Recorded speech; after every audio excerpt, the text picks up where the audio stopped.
Chapter 8:11. It was either fight or die. I had no other way out. Elvis rested his chin lightly on Gu Mingming's head. Countless details of the fight, biting, bleeding and escaping from death flashed past his mind. He only said one conclusion. That pack of wolves ended up as my food. And when I came out of the wolf cave, I had just turned 1 year old and had just transformed into a first-level beast. Gu Mingming could almost imagine what Elvis must have looked like after crawling out of the wolf cave. He must have been like the Asura who had returned from hell, crushing everyone's hopes and bearing the burden of destruction like Satan, descending upon every enemy. Thank you for being alive. Gu Mingming pressed her face against Elvis's chest and listened to his heartbeat. She was not afraid, only glad that he had not been defeated in that kind of suffering and had waited until she met him. If she had missed him, how regretful would her life be? Silly girl, why are you thanking me? Elvis lifted Gu Mingming's little face and kissed her brow. His gaze was filled with an inexplicable sincerity, as if he was not only looking at his own female, but also at the only light in his life. It was you who brought me out of that darkness and malevolence. If I had not met you, I would probably still be killing out of boredom, wasting away my life and waiting for death to descend upon me. You were the one who pulled me out from the abyss of despair. Why are you thanking me now? Gu Mingming's heart pounded. She did not retort but just smiled. We were both groping our way along the lonely and helpless path. Then we were lucky enough to meet each other. We lit up the hope in each other's eyes and lit up our lives together. We are a family that will always be together. So, we don't have to say thank you to each other, right? Elvis's heart melted into water at Gu Mingming's words. He kissed the side of Gu Mingming's face, feeling speechless sweetness. Hubby. Gu Mingming hesitated for a moment before saying, I feel that I cannot forgive Peter, and then I will kill him. Elvis's reply was calm and certain, without the slightest bit of hesitation. It was as if Gu Mingming had only asked him to pluck a wildflower and he had said, okay. Gu Mingming shook her head. That's not what I meant. Elvis glanced sideways at Gu Mingming and asked with a gentle gaze.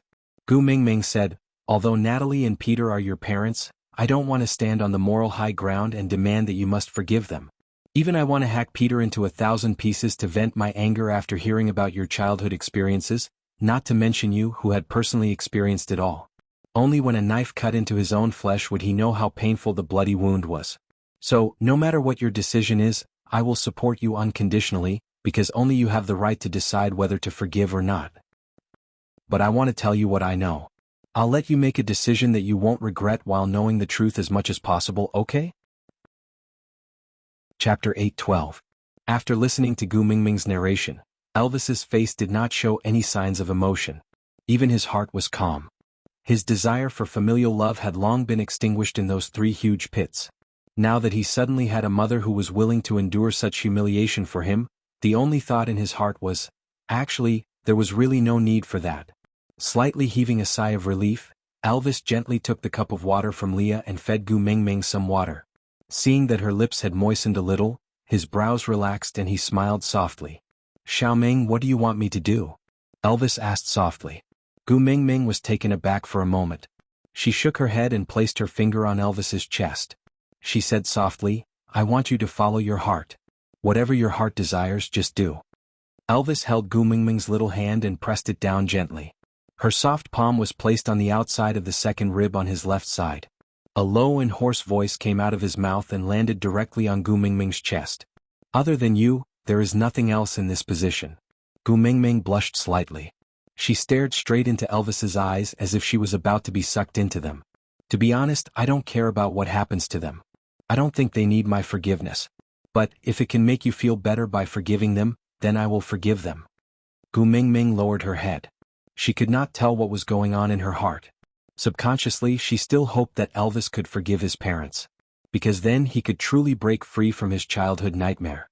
But if this forgiveness was based on her feelings, was there any meaning to it? Sighing, Gu Mingming looked up and said, let's not talk about whether I forgive them or not. The most important thing now is not to let Natalie die just like that. Alright, let's think of a way to save her. Elvis had always been indulgent towards Gu Mingming. He would accompany her to do whatever she wanted to do, even if it was through a mountain of daggers or a sea of flames. Gu Mingming did not say anything more. She just obediently leaned against Elvis's chest and refused to leave. Elvis allowed her to rely on him. But since they wanted to save Natalie, They could not leave this place for the time being. Exchanging a look with Leah, they didn't say anything and just stood up and walked back in unison. Elvis was once a member of this group of stray beasts, and this base was an old one for the stray beasts. It had not been moved for decades and no regular tribe dared to provoke them, so the original caves were basically preserved. However, the cave that Elvis used to live in had already changed owners a few times. Now there was only a second-level jackal living inside. It looked sinister and wretched, but it was a sensible one.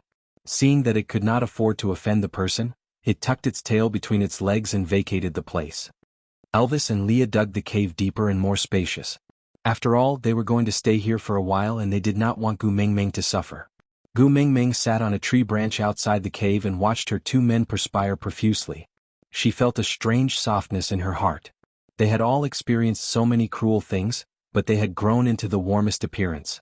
This in itself should be something worth celebrating. Chapter 8:13. Gu Mingming blushed and glared at Ian. "You are the one in heat. Your whole family is in heat." Ian snorted. "I am the only one in my family." Gu Mingming was rendered speechless. She bit her lower lip and scrunched up her nose, making a threatening expression. Ian rolled his eyes in disdain. He leaned to the side in a sickly manner. "You also know that the fox in your family will secrete a high concentration of fox seductive fragrance once it mates. The last time you guys got excited, the entire Saint Nazir was boiling for 3 days. If you guys continue to be affectionate here, Wabi and I will have to slaughter the entire stray beast horde to protect you guys. I did some calculations when I was patrolling. There are a few hundred of them here. It will take a while to chop them down like carrots. It will be very tiring. Do me a favor and have some integrity when you are abusing dogs, alright?" Gu Mingming blushed furiously at Ian's words. She spat at him. "I told you I am not in heat." Ian snorted disdainfully and said, "Look at yourself the way you look at your two males. Their eyeballs are about to fall out. Also, you are drooling so much that there are puddles under the tree. Do you see that? Isn't this called in heat?" Gu Mingming instinctively touched her chin. There was no drool at all. "You are just a cheap mouth. Be careful that no females will want you in the future." Ian shrugged. "Anyway, there are already people in the Eagle Owl tribe who have made it. As long as I can produce cubs and not exterminate the tribe, I will have not let down my ancestors." Gu Mingming gave Ian a fake smile. "If your ancestors knew that you are so unmotivated, they would probably crawl out of their graves and strangle you to death." Ian did not comment. "Anyway, you just have to control yourself." "Got it." So annoying. Gu Mingming turned her head and ignored Ian. Elvis and Leah were not weak. It was as easy as cutting tofu for them to dig a cave. Anyway, they were not going to stay there for long, so it did not need to be especially big. They just did not want Gu Mingming to suffer, so they took care of the details. In one afternoon, the cave had been completely renovated. There were no traces or smells of anyone else staying here before Elvis carried Gu Mingming inside. The sky was already dark and Gu Mingming was extremely sleepy. She only ate some roasted meat perfunctorily for dinner before falling into a deep sleep in Elvis's arms. The next morning, Peter rushed anxiously to where Gu Mingming and the rest were staying. Wabi was blocking them from the outside. Peter was not Wabi's match even in his peak condition, not to mention now that he was crippled. Moreover, he was here to ask for help, so he naturally did not dare to barge in. When Gu Mingming finally woke up and walked out of the cave while stretching, he shouted, "Great messenger, please save Natalie." Gu Mingming was taken aback for a moment before she walked up to Peter. The panic in his eyes was not feigned. It seemed like Natalie's condition was really not good. Gu Mingming looked down and said, "I can't help you if you don't tell me the truth." Peter gritted his teeth and stomped his feet, as if he had made up his mind. I'll tell you everything." Gu Mingming didn't reply and just looked at Peter quietly. Chapter 8:14. Gu Mingming didn't look surprised at all. Instead, it was Elvis and Leah who looked rather startled. You guessed it? Elvis knew that Peter was outside. How could he let Gu Mingming meet him alone? So within 2 seconds of Gu Mingming leaving the cave, he was already following behind her. Seeing her expression, he knew that she already had a good idea. Otherwise, she wouldn't have said things like, "I can't help you if you don't tell the truth," to Peter. He knew that this little fellow had long hardened her heart to save Natalie. So even if Peter didn't say anything, Gu Mingming wouldn't just stand by and watch. Gu Mingming nodded and didn't deny it. She directly answered, "When the monsoon season was about to end, the stray beasts and Natalie went on a hunger strike. It's not hard to guess when you put it all together." Leah lazily rested an arm on Elvis's face, looking as if he was still in a daze. His long and narrow eyes were filled with the sleepiness of the morning. His slightly hoarse voice landed beside Gu Mingming's ears. Let me think, you mean that when we were attacked by stray beasts on the way back from Sadr to St. Nazir, it was Cole who transferred people from here? Gu Mingming's face turned red. It sounded like a question, but Leah had used a declarative tone to reveal the truth. Without waiting for Gu Mingming's reply, Leah hooked Gu Mingming's face and kissed her gently on the tip of her brows. His low, hoarse voice was filled with joy and affection. In my opinion, you are the real little fox. You managed to guess it with just a few clues. Leah and Gu Mingming's conversation was like Tai Chi, but Elvis and Peter weren't fools. If they still didn't understand what was going on, they could forget about being leaders for so many years. Peter frowned deeply. His eyes were filled with ruthlessness and determination as he said, "Do you mean that Cole was the one who turned Natalie into this?" Gu Mingming sighed and said, "Yes and no."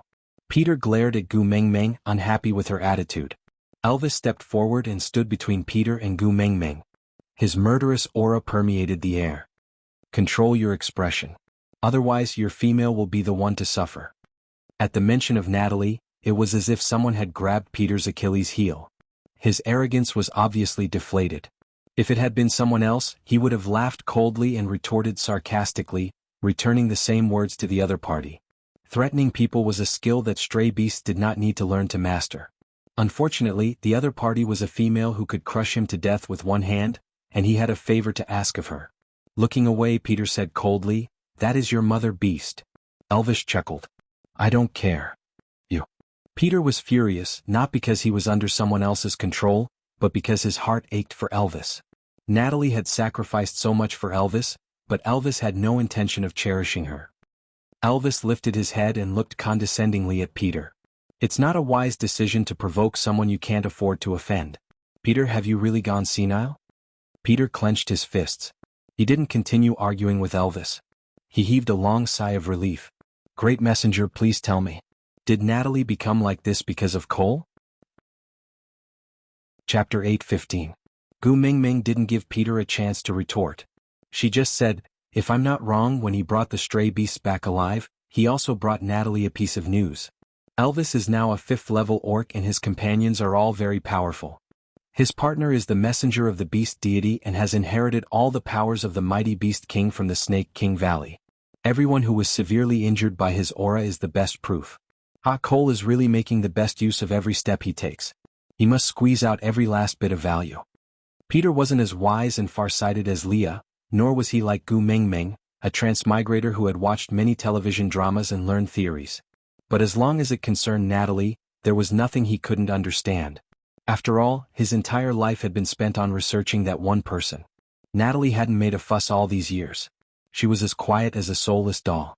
She clearly didn't care about anything but insisted on living on. She wanted Peter to keep his promise to her and not hurt her only remaining son. But Cole had come to tell her that her son was now so powerful and had a partner like Gu Mingming. Peter was no longer a threat to him. Peter could no longer hurt Elvis. This was as good as indirectly telling Natalie that she could die now. There was no longer any meaning for her to grit her teeth and live on. Peter clenched his fists tightly. His expression was twisted and malevolent. If Cole was standing in front of him now, even if they were both 5th-level orcs, he would definitely take Cole down with him. No wonder Natalie, who had no interest in anything, suddenly said that she wanted to go out for a walk. He had foolishly thought that Cole had really convinced her and made her accept him. So it turned out that she had only gone over to confirm if Cole's words were true. So it turned out that she was just abandoning him again. The only difference was that this time she was even more ruthless than the previous time. She wanted to end her own life to abandon him. But even so, he still couldn't bear to. "You have a way to save her, right?" Peter asked Gu Mingming. Although it was a question, he was very sure of it. Since Gu Mingming had already guessed everything, there was only one reason for her to force him to reveal Cole's identity. She could save Natalie, but he had to pay a price. And what she told Cole was just to force him to show his sincerity. "Any condition, any price, as long as you can save Natalie, I'll agree." "Including letting her leave you?" Gu Mingming asked nonchalantly. Peter clenched his fists so tightly that he almost crushed his bones. Gritting his teeth, his eyes were bloodshot as if he had been stabbed by a sharp knife, he squeezed out word by word from between his teeth. If this is the only way for her to get better, I am willing to let her go. Chapter 8:16. Peter's tightly clenched fists relaxed slightly. He smiled bitterly. Anyway, she has already hated me for so many years. There are so many things to hate that I can't even count them all. It doesn't matter if there's one more. Gu Mingming nodded. It's good that you have this awareness. Peter hesitated for a moment before asking. What do you want to do? Will she be in danger? How upset will she be this time? Gu Mingming tapped her chin lightly as if deliberating how to reply to Peter. She thought for a moment before smiling. She probably won't be upset. At most, she will be so angry that she wants to strangle you. Peter was taken aback at first before he smiled. If I am the only one injured, you can go ahead and do it without any qualms. As long as the effects are good enough, it's not a problem for me to be injured. Gu Mingming believed Peter's words. She knew better than anyone else how blindly loyal the males in the beast world could be in the face of love, right? Gu Mingming said, let me warn you first. I plan to throw a bucket of dirty water at you. Peter nodded and stood still. Come on. Gu Mingming's face froze. She looked awkwardly at Peter, who looked like he was waiting for the dirty water to be thrown at him. She sighed to herself. Communication was really a problem. Taking a deep breath, Gu Mingming adjusted her expression and said, Elvis and I have 4 sons. One of them was drugged by Cole and was in a coma for a long time. He only woke up recently. But even though he regained consciousness, he is still under the control of the drug. Without Cole's antidote, he cannot return to my side. So, this matter I plan to put the blame on you. Peter's face was blank. He was not sensitive to anything other than Natalie. What did Natalie have to do with Elvis's son being drugged and controlled by Cole? Gu Mingming looked at his confused face. She knew that this man's emotional quotient was really low. He couldn't even see through such a simple matter. Sighing, Gu Mingming adopted the attitude of, don't be so serious with a fool. You just have to remember that you had a part in this. When Natalie looks for you, you just have to act as yourself and stick to your character's settings. Understand? Peter nodded in confusion. As long as Natalie could live, he was willing to do anything. However, didn't they say that they were going to slander him? Not splashing again? Sigh, although Elvis was his son and was outstanding in all aspects, his taste in females was really poor. Why did he end up picking a weird one after so many choices? This was definitely not because of him, but most likely because of Natalie. After all, Natalie's only shortcoming was her poor taste in choosing partners. Otherwise, why would she look down on him but care so much about those good-for-nothings? Gu Mingming didn't care about what Peter thought and just followed Elvis and Leah back to the cave. After a simple breakfast, she let Elvis carry her to Natalie's cave. Elvis had promised to cooperate with Gu Mingming to save Natalie, so he would not go back on his word. So no matter what she said, he would cooperate. When the two of them entered the cave, Natalie was still lying quietly like yesterday, as if she hadn't even turned over once. Upon hearing Gu Mingming's words, Natalie's eyelashes quivered, but she did not open her eyes. Chapter 8:17. Whenever she could not see him, she would dream of knowing how her son was doing. Had he grown taller? Had he eaten his fill? Would he be bullied by others? But now that he had appeared, she did not have the courage to open her eyes to look at him. How was she going to tell him that she was the cause of all his suffering? Gu Mingming turned back and gently pulled Elvis's hand over, placing it over Natalie's. Elvis was very resistant. It was not that he could not forgive Natalie, but he did not like females other than Gu Mingming touching his body. Especially when Gu Mingming personally placed his hand over another female's hand. This made Elvis very unhappy. His brows were tightly furrowed and his eyes looked as if they were about to burst into flames. When Nina had hugged Lee's waist, Gu Mingming had almost gone crazy and wanted to kill him. His hand could be touched by anyone? Every time Leah said, "My Gu Mingming does not like anyone touching me," it pierced Elvis's heart. He thought she had a serious obsession with her own males, so he was as strict with himself as Leah. Other than during battles, he did not allow anyone else to touch him. But it turned out that he had been thinking too much. Xiaoming only cared about Leah. Elvis's heart was already overflowing with jealousy, but Gu Mingming was completely oblivious. She really could not be blamed for this. The person lying in front of her was Elvis's biological mother. "Natalie, actually, I have a favor to ask of you." Gu Mingming's tone was slow and it sounded like she was in a difficult position. It was not a small matter for the messenger of the beast deity to use the word favor. So the moment Gu Mingming said those words, Natalie's heart trembled violently. Although she did not open her eyes, Her furrowed brows indicated that she was listening very seriously. Actually, we are here to look for Peter. Gu Mingming could feel Natalie's hands turning cold and trembling the moment she heard that name. She could not bear to do it, but what else could she do? Qixin is a child of mine and Elvis's. He was drugged by a stray beast and is now being held hostage. His whereabouts are unknown and we do not know if he is dead or alive. Gu Mingming did not explain further, but Natalie slowly opened her eyes. The moment her eyelids fluttered open, tears fell from her lashes. That gaze accurately landed on Elvis's face, filled with guilt and despair. With a hoarse and thick nasal voice as weak as gossamer, he only said one sentence, "Get Peter here, I want to see him." Gu Mingming knew that she did not need to say anything else. Natalie had already imagined a scene where a grandfather kidnapped his grandson and tortured him in every possible way. Even if she had to come up with something, she would never be able to come up with a more brutal scene than the one in her mind. Nodding, Gu Mingming led Elvis out of Natalie's cave. The moment Elvis retracted his hand, he strode away. For the first time in history, he left Gu Mingming behind him and walked off without even turning back. Gu Mingming thought that Elvis was unwilling to forgive Natalie, so although he had come reluctantly, he still felt very uncomfortable, but she did not think that he was jealous.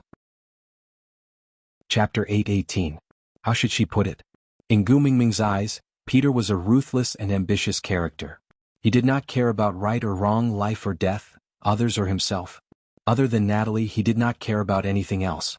But such a person was now wearing the flustered expression of a young lad experiencing his first awakening of love. It was as if he was holding a love letter and was about to confess to the person he liked for the first time. Just how much love did he have for someone who tortured his own son to death without batting an eyelid to reveal such an expression? Gu Mingming couldn't help smiling. It seemed like that weak female in the cave who could be blown away by a gust of wind was much more powerful than this murderous male in front of her. Gu Mingming and Peter did not acknowledge each other and just brushed past each other. The moment they exited the cave, Leah hugged Gu Mingming's waist. He used his chin to point at Elvis, who was standing with his back facing them. "What did you do to him? Why do you look like you've seen through the mortal world?" Gu Mingming tilted her head and looked at Elvis's back. She felt an inexplicable sense of pressure.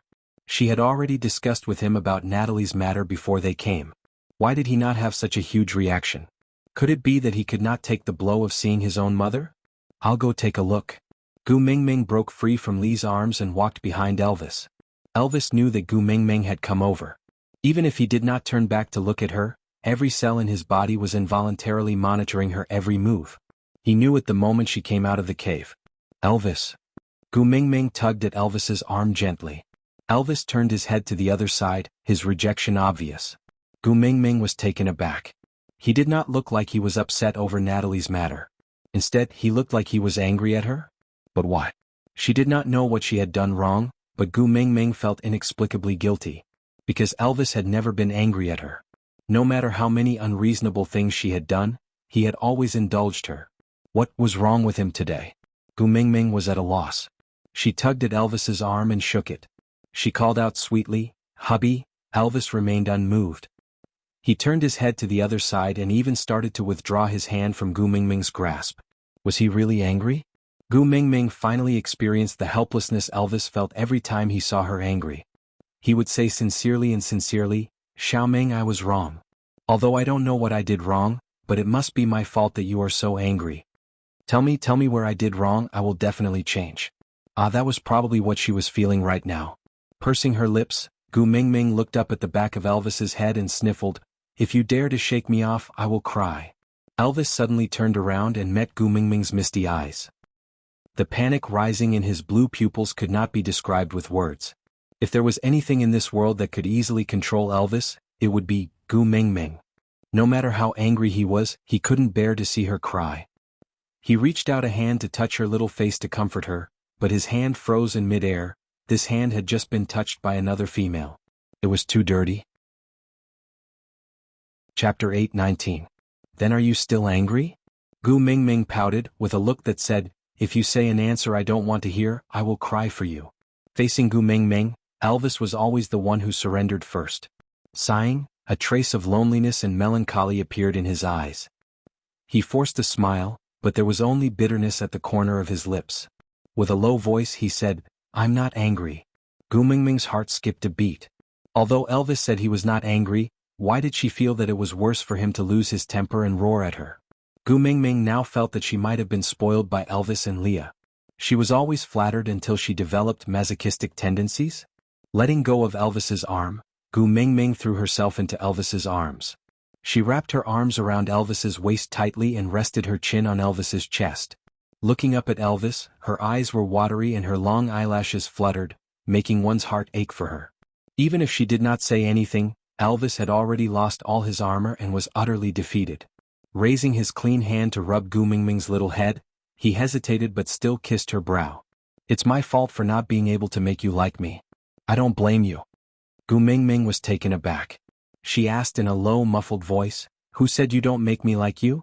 You are my hubby, why wouldn't I like you? Have you forgotten? I said before I love you." Elvis chuckled. "You are still willing to lie to me. At least it proves that you still care about me, right?" "I didn't lie to you." Gu Mingming was a little anxious. Why did he suddenly say that she did not love him? Elvis just smiled. His gaze was deep as if he was facing an abyss. Gu Mingming tiptoed and could barely reach Elvis's chin. She kissed him and said in a sweet voice, "Hubby, what's wrong with you? You are making me flustered. I feel like you are going to abandon me." Elvis moved the hand that Natalie had touched behind his back and wrapped his other arm around her waist, afraid that she would make a mistake when she jumped around. This was a completely habitual action that even he himself did not realize. No matter how dejected or sad he was, he would still subconsciously protect her. Elvis had always pulled her into his arms the moment he saw her. Today she had already taken the initiative to throw herself into his arms, but he still had one hand behind his back. This had never happened before. Gu Mingming pursed her lips and took a step back. Her eyes were red as she glared at Elvis and said, "If you are in a bad mood because you are reminiscing about your childhood, I can coax you and accompany you. It doesn't matter. But if you really want to abandon me..." "Silly girl, why would I abandon you?" Elvis's heart ached when he saw that she was really about to cry. "Then why don't you hug me?" Gu Mingming insisted. Elvis stretched out the hand that was behind his back. With a faint gaze he spat out, "Dirty?" Gu Mingming was taken aback. She stared fixedly at Elvis's long and slender hand with distinct joints. She looked up in confusion and asked, "It's clearly clean, how is it dirty?" "It was touched by others." "Isn't it dirty?" Elvis stared straight at Gu Mingming with some sadness and disappointment. "Or are you only concerned about whether Leah is clean, and as for me, I don't care?"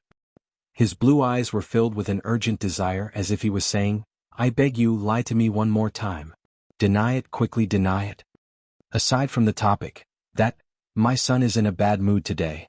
I need to coax him. So, that was the end of today's update. Chapter 820. Gu Mingming stared blankly at Elvis's hand, then at his eyes, then at his hand, then at his eyes. After hesitating for a moment she probed, "So, you are throwing a tantrum because I let Natalie touch you just now?" Elvis was unwilling to admit it, so he retracted his gaze and looked elsewhere. Gu Mingming burst out laughing, the tears in her eyes evaporating instantly. She wrapped her arms around Elvis's waist fearlessly and said, "Ah, so you are jealous? Are you dumb? Natalie is your mother beast, her love for you is the purest and cleanest. How can you say that you are dirty after being touched by her?"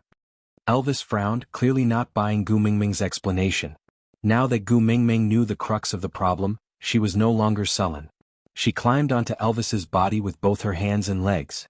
Although he did not take the initiative to hug her, he did not have any intention of avoiding her. He even subconsciously used his hand to support her, afraid that she would not be able to climb steadily and fall. Gu Mingming hung onto Elvis's body like a monkey, kissing his lips over and over again. She said, "Do you have a conscience to say that I don't care about you? I almost killed Ellie when he hooked onto your beast-skin dress the other time, have you forgotten?" Elvis's heart skipped a beat. He recalled the first time he met Ellie, when Ellie intentionally said ambiguous words to make Gu Mingming misunderstand him, but Gu Mingming used her actions to slap Ellie in the face. The corners of his lips curled up slightly. Who said that his Xiaoming had never been jealous because of him? She also minded others touching him. Gu Mingming said softly, "My hands are sore, are you really not going to hug me? I'm going to fall. It will definitely hurt if I fall from such a high height." With that, Gu Mingming closed her eyes with a look as if she was ready to sacrifice herself for a martyr. Then she suddenly let go and fell without any warning. But, would she fall from hanging onto Elvis's body? What a joke. Her body reacted faster than her brain. Gu Mingming had only let go of Elvis's neck for less than half a second when Elvis's large hand had already caught her but firmly. Gu Mingming smiled slyly and kissed Elvis's face. She said, "I knew you couldn't bear to drop me."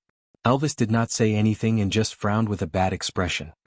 He was pleased that she was willing to coax him, but he could not risk his own safety. Gu Mingming cupped his face with both hands and said, "Hubby, I am actually very petty. If it weren't for the fact that Natalie really doesn't want to live anymore, and you're the only key to unlocking her will to live, I wouldn't have let her touch you even if she was your mother. Just this once, take it as me repaying my debt of gratitude. In the future, if anyone dares to extend their claws towards you, I will directly chop them off." Looking at Gu Mingming pretending to be fierce, Elvis's gaze softened. Even his tone unconsciously softened. "Repay a debt of gratitude?" Gu Mingming nodded and said, "If not for Natalie giving you life, how would I have the chance to meet such a good husband? Wasn't this a huge favor? I should at least repay him a little." Elvis raised his eyebrows. "You need me to repay your kindness." Chapter 821. For some reason, Elvis liked Gu Mingming when she was fooling around. His mood was the brightest when she was laughing without a care in the world. Kissing Gu Mingming's little mouth, he bit her lips in a slightly punitive manner. Looking at her watery eyes staring at him pitifully as if she was begging for mercy, Elvis's heart softened into a mess. In the end, he gave up and his only insistence was, "Don't ever risk yourself in the future, do you hear me?" Gu Mingming blinked her eyes and understood that Elvis was referring to her sudden release of her hands and fake fall, just now. She chuckled and wrapped her arms around Elvis's neck and kissed him, saying, "Is there any place safer than your arms in this world? I really don't believe that you would watch me fall and not catch me." She was clearly fooling around, but Elvis could not help but smile. This feeling of being completely controlled by her was really magical. Her confident look made Elvis feel as if a drop of sweet dew had dripped onto the tip of his heart, nourishing his entire body. Yeah, his entire body felt comfortable. Without saying a word, Elvis carried Gu Mingming and walked away. "Where are we going?" Gu Mingming asked. "To wash my hands." The corners of Elvis's lips were still curled upwards. His depression just now had long been swept away by this little girl's antics. There was really no hope for him, right? He was already a powerful 5th-level orc and by right, he should have absolute confidence that he was an excellent partner that was hard to come by and no female would easily abandon him due to any considerations. But in front of this little girl, he was still so worried about his gains and losses.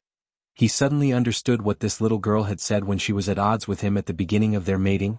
"I mated with you because I love you, not because you are strong." He seemed to have understood something now. No matter how strong a man was, he was just like that in front of love. He knew that he loved her, he had always known that. But now that he had clear evidence to prove that he loved her as much as he thought, he felt very happy. Carrying Gu Mingming to the lakeside, Elvis put her down and started to wash his hands seriously.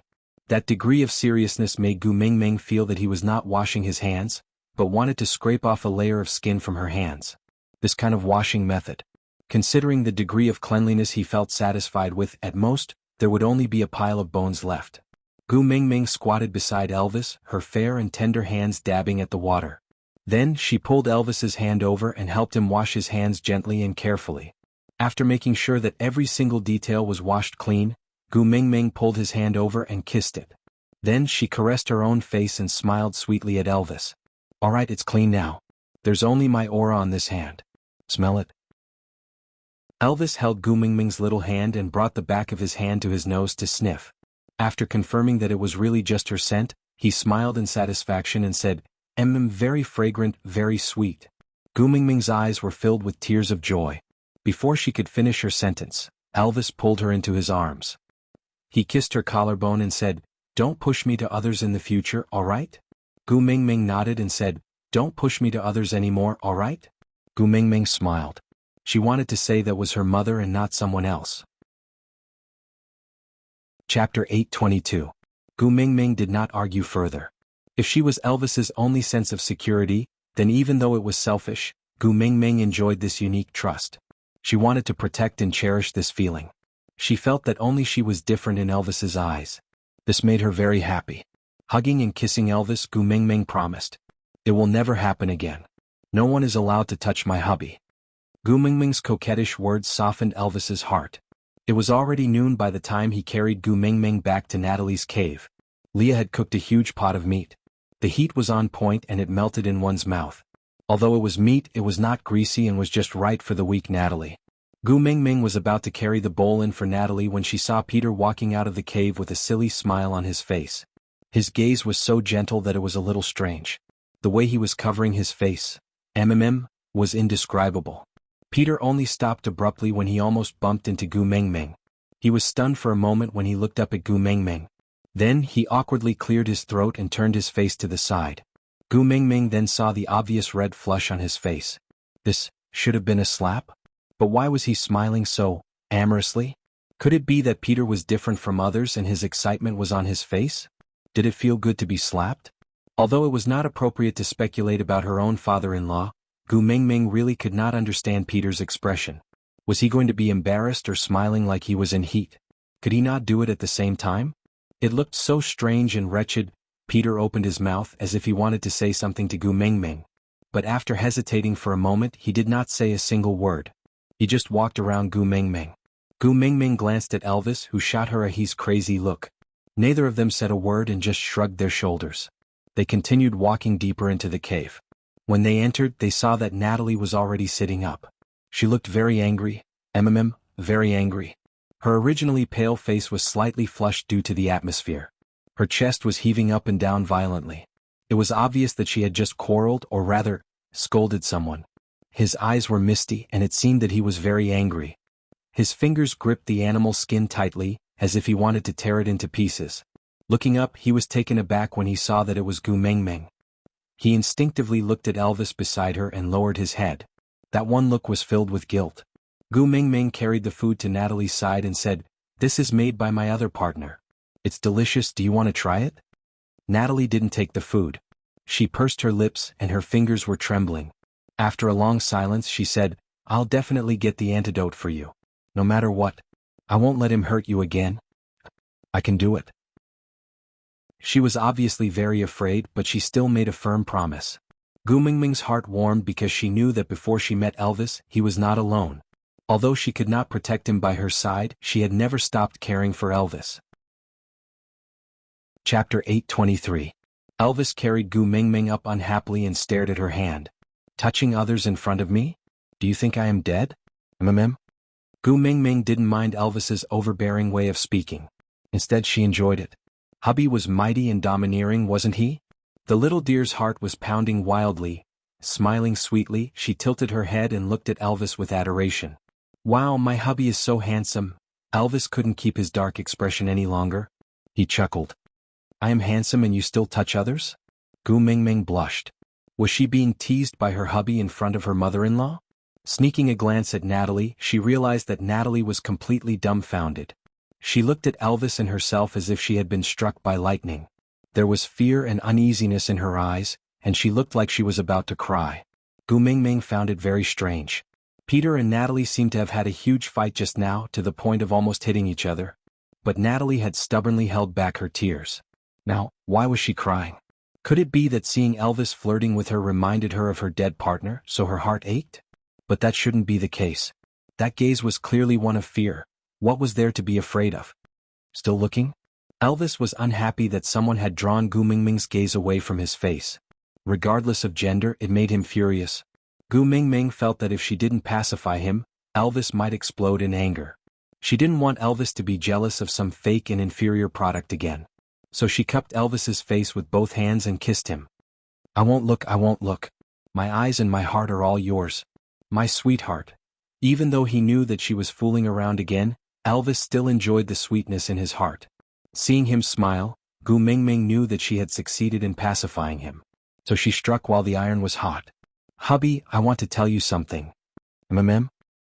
He knew that she must have a motive for being so unaccountably solicitous. Gu Mingming blinked cutely. "I saw grapes on the way back. I want to eat grapes." On the way back he did see wild grapevines on a cliff. There were bunches of grapes hanging on them. They were so purple that they were almost black. They looked delicious. But she didn't bother then. She had wanted to call Leah, Wabi-I and Ian to pluck some for them to eat. For now she would use this reason to distract Elvis. Grapes?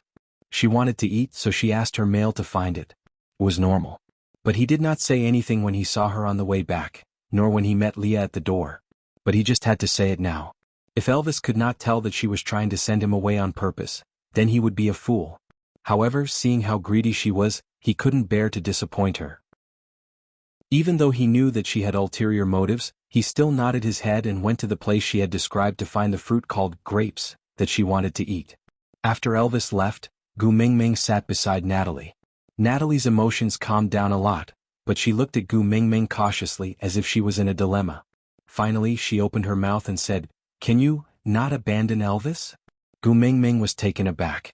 She pointed at herself and asked, "Me? Abandon Elvis? Why should I abandon Elvis?"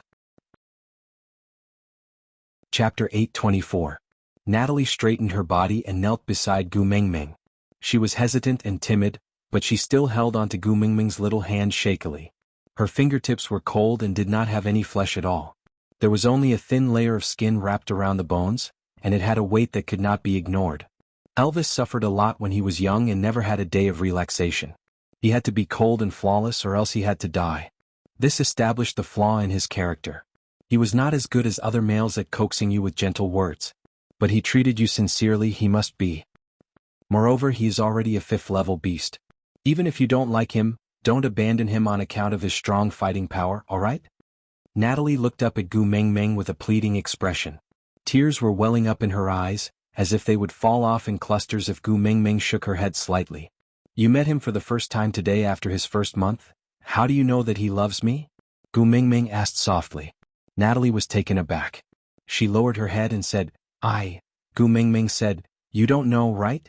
You only said that out of a mother's instinct to protect him and not let him get hurt. You don't care whether he loves me or not, right?" Actually, Natalie could not completely deny Gu Mingming's words, because in her heart she really thought that way. But this was not the whole story. Natalie was afraid that her words would not help Elvis and instead bring him trouble, so she hurriedly explained, "A person's eyes will not lie. No matter how fierce his gaze looks, the gentleness behind it cannot be hidden. His eyes, from the beginning to the end, can only see you, that's all. You are already his entire world. He is just not good at expressing himself. I beg you, give him a chance. Even if you don't dote on him, just don't abandon him." Gu Mingming pulled her collar and showed Elvis's mating mark on her collarbone to Natalie. She said, "Elvis is my first partner. I love him very much and will never abandon him. What's more, I didn't think he looked at me fiercely. On the contrary, I saw a heavy love in his eyes. He is a man who is willing to risk his life for me. He is worthy of me entrusting my life to him." Natalie was taken aback. She stared at Gu Mingming for a long time before her tears finally fell. Choking with sobs, he said, "You are the messenger of the beast deity after all. You see things more clearly than me." Gu Mingming released her collar and hugged her legs. She pressed her face against her knees and tilted her head to look at Natalie. "So it's not like you don't know anything." Natalie smiled bitterly as if she had opened up her heart for the first time. "I've been locked up here for 17 years. In these 17 years, I've seen too many females captured by stray beasts being treated. The bloody reality is laid out in front of me. If I still can't see his care and protection for me, then I'm not only stupid but also blind." Chapter 825. I often think that if I had begged him to take me away when I was pregnant, my children would not have died. If I had stayed by his side obediently on the first day he caught me without making a fuss or running away, maybe my partners would not have died. If I had not cut off a piece of my own skin so decisively after he forced me to mate with him, without even giving him a chance to explain before mating with him and turning him into a stray beast, maybe I would still be living peacefully in the tribe, with a strong and loving partner and adorable children. If I could have overcome the fear in my heart at the start and listened to his confession patiently, maybe he would not have been forced to mate with me that way. If there really is an if, all this could not have happened.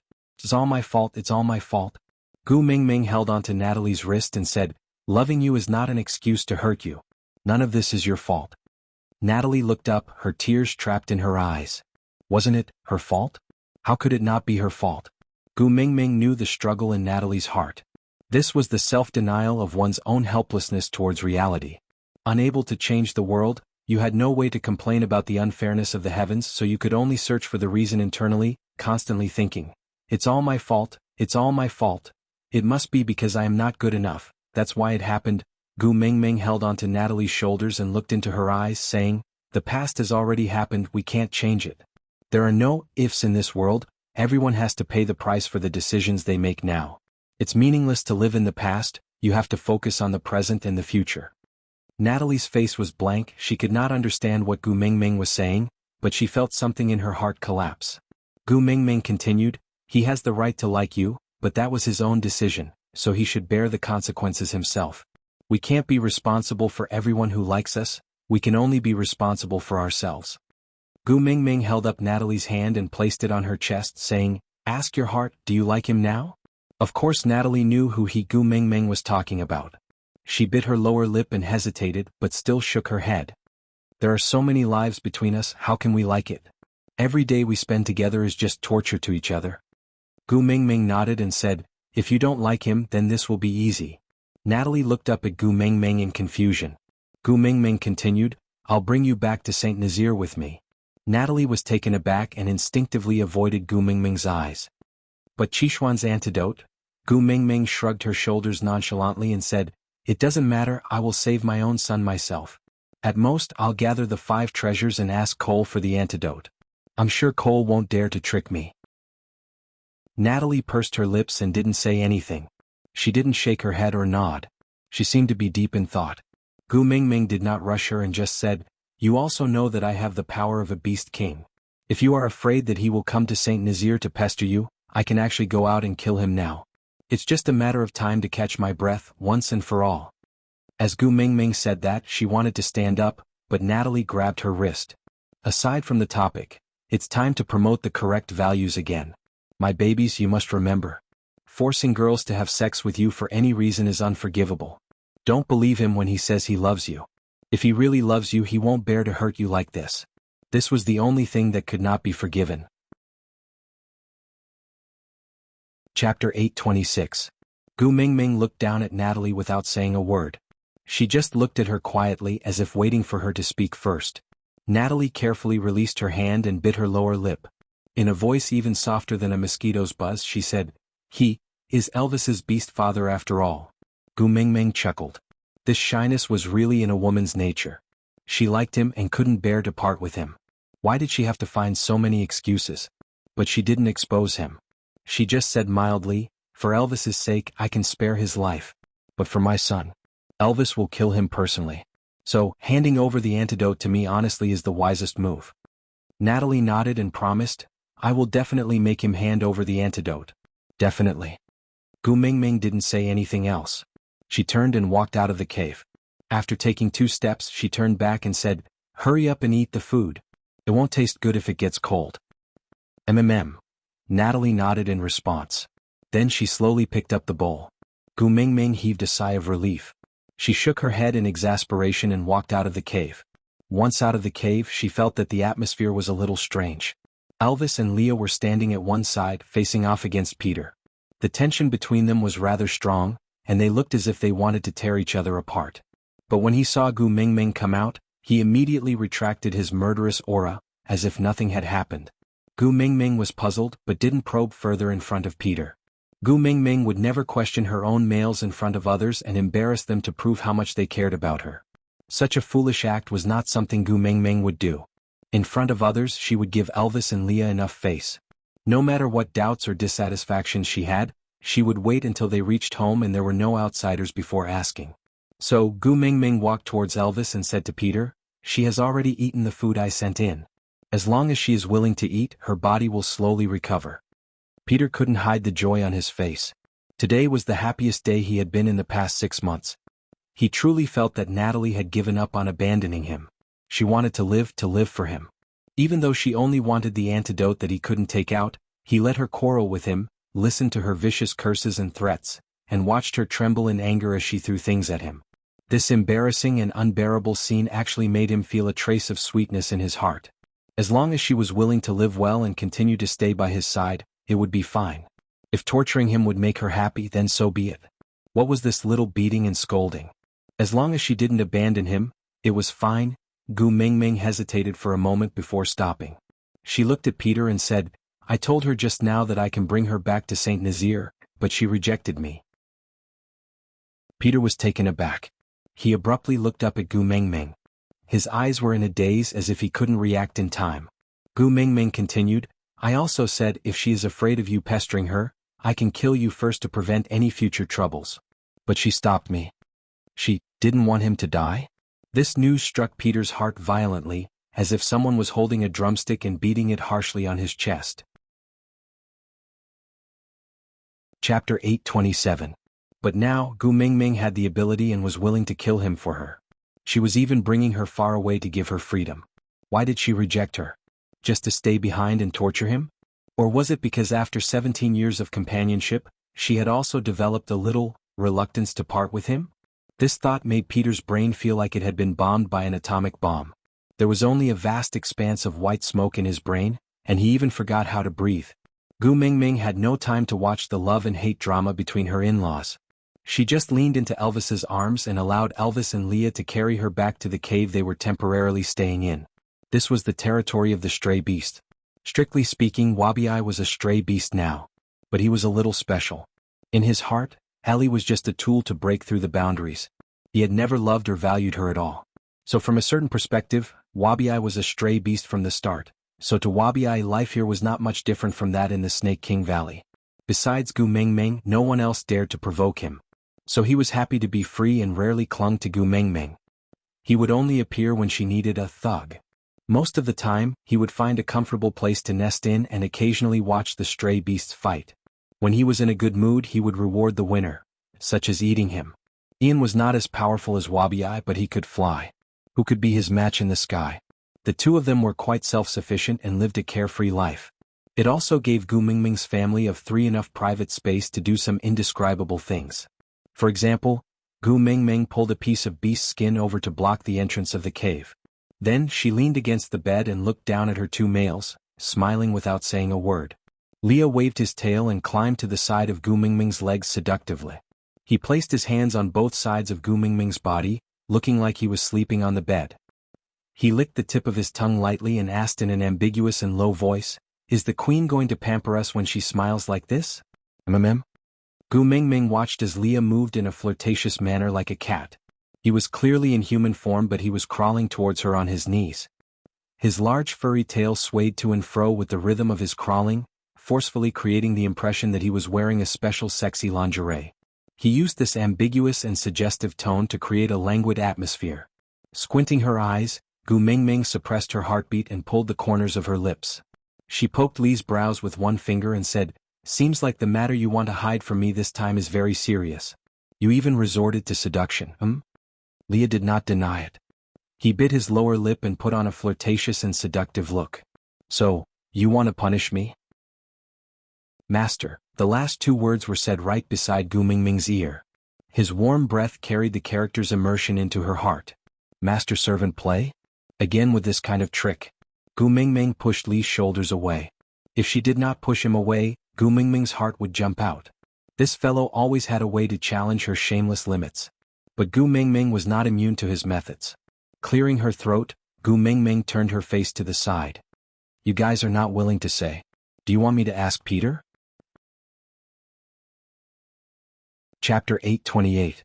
Gu Mingming clearly knew that these two fellows were just trying to change the topic, but she still couldn't stop her heart from racing. Even her bones were melted by Elvis's last mm. Her legs turned to jelly and she melted into Elvis's arms. Biting her lip, Gu Mingming said, Stop fooling around, this is not Saint Nazir. Elvis bit Gu Mingming's neck, his voice filled with a husky charm as he tempted her. It's all right, with Wabi guarding the cave entrance, no one will dare to enter. Gu Mingming's face was flushed red as she tried hard to maintain her composure. Wabi will hear? It's all right, I am deaf. Wabi's voice drifted lazily through the beast's skin. Gu Mingming shuddered and instantly hardened her resolve to not let Elvis and Leah have their way. Hardening her heart, she pushed Elvis away. She didn't manage to steady herself, but only staggered a little before she steadied herself with the help of the wall. She reached out a hand to make a stop gesture, then took 2 deep breaths to calm herself down. She tore off the beast's skin hanging at the entrance and grinned at Wabi, saying, Little shit, thank you. But I want to have a private conversation with my male now, can you step aside for a while? Wabi rejected being called little shit from the bottom of his heart. This would definitely hurt the pride and confidence he had held onto for over 800 years, so every time Gu Mingming called him that, he would choose to be deaf and pretend he couldn't hear it. Narrowing his eyes, he looked at Gu Mingming and said, "Go ahead, I am deaf anyway." Gu Mingming gritted her teeth and turned to reveal the mark on the back of her neck before sighing, "Snake, snake, if you were here, he would definitely not dare to bully me like this." Wabiai's temples throbbed at Gu Mingming's words. He felt that if he didn't leave he would be letting Snake down. Without saying a word, Wabiai shifted his body lazily and wandered away. After Wabiai left, Gu Mingming released a small amount of beast pressure to scare away all the stray beasts that had been stirred up by Li's fox's seductive fragrance. She then casually threw the beast's skin in her hand and dusted her hands, turning to look at Elvis and Leah, saying, "You two continue hiding it if you want to. I won't ask any more." Elvis and Leah exchanged glances, seemingly surprised. Unfortunately, before he could heave a sigh of relief, he heard Gu Mingming continue, "From today onwards, both of you will stay outside the cave. Don't talk to me and don't prepare food for me. I want to be independent and live alone." Elvis and Leah frowned in unison. Elvis took a step forward and scooped her into his arms without any explanation. He said angrily, "You promise that no matter what happens, you will never abandon me." Leah also leaned over with an aggrieved expression.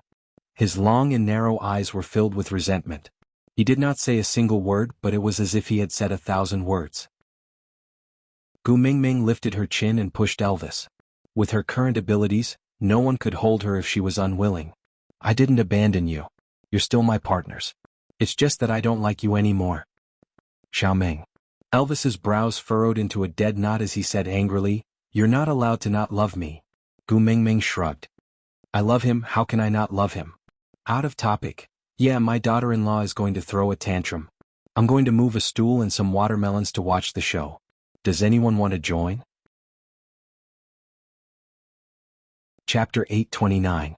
"But, you guys are getting more and more used to hiding things from me.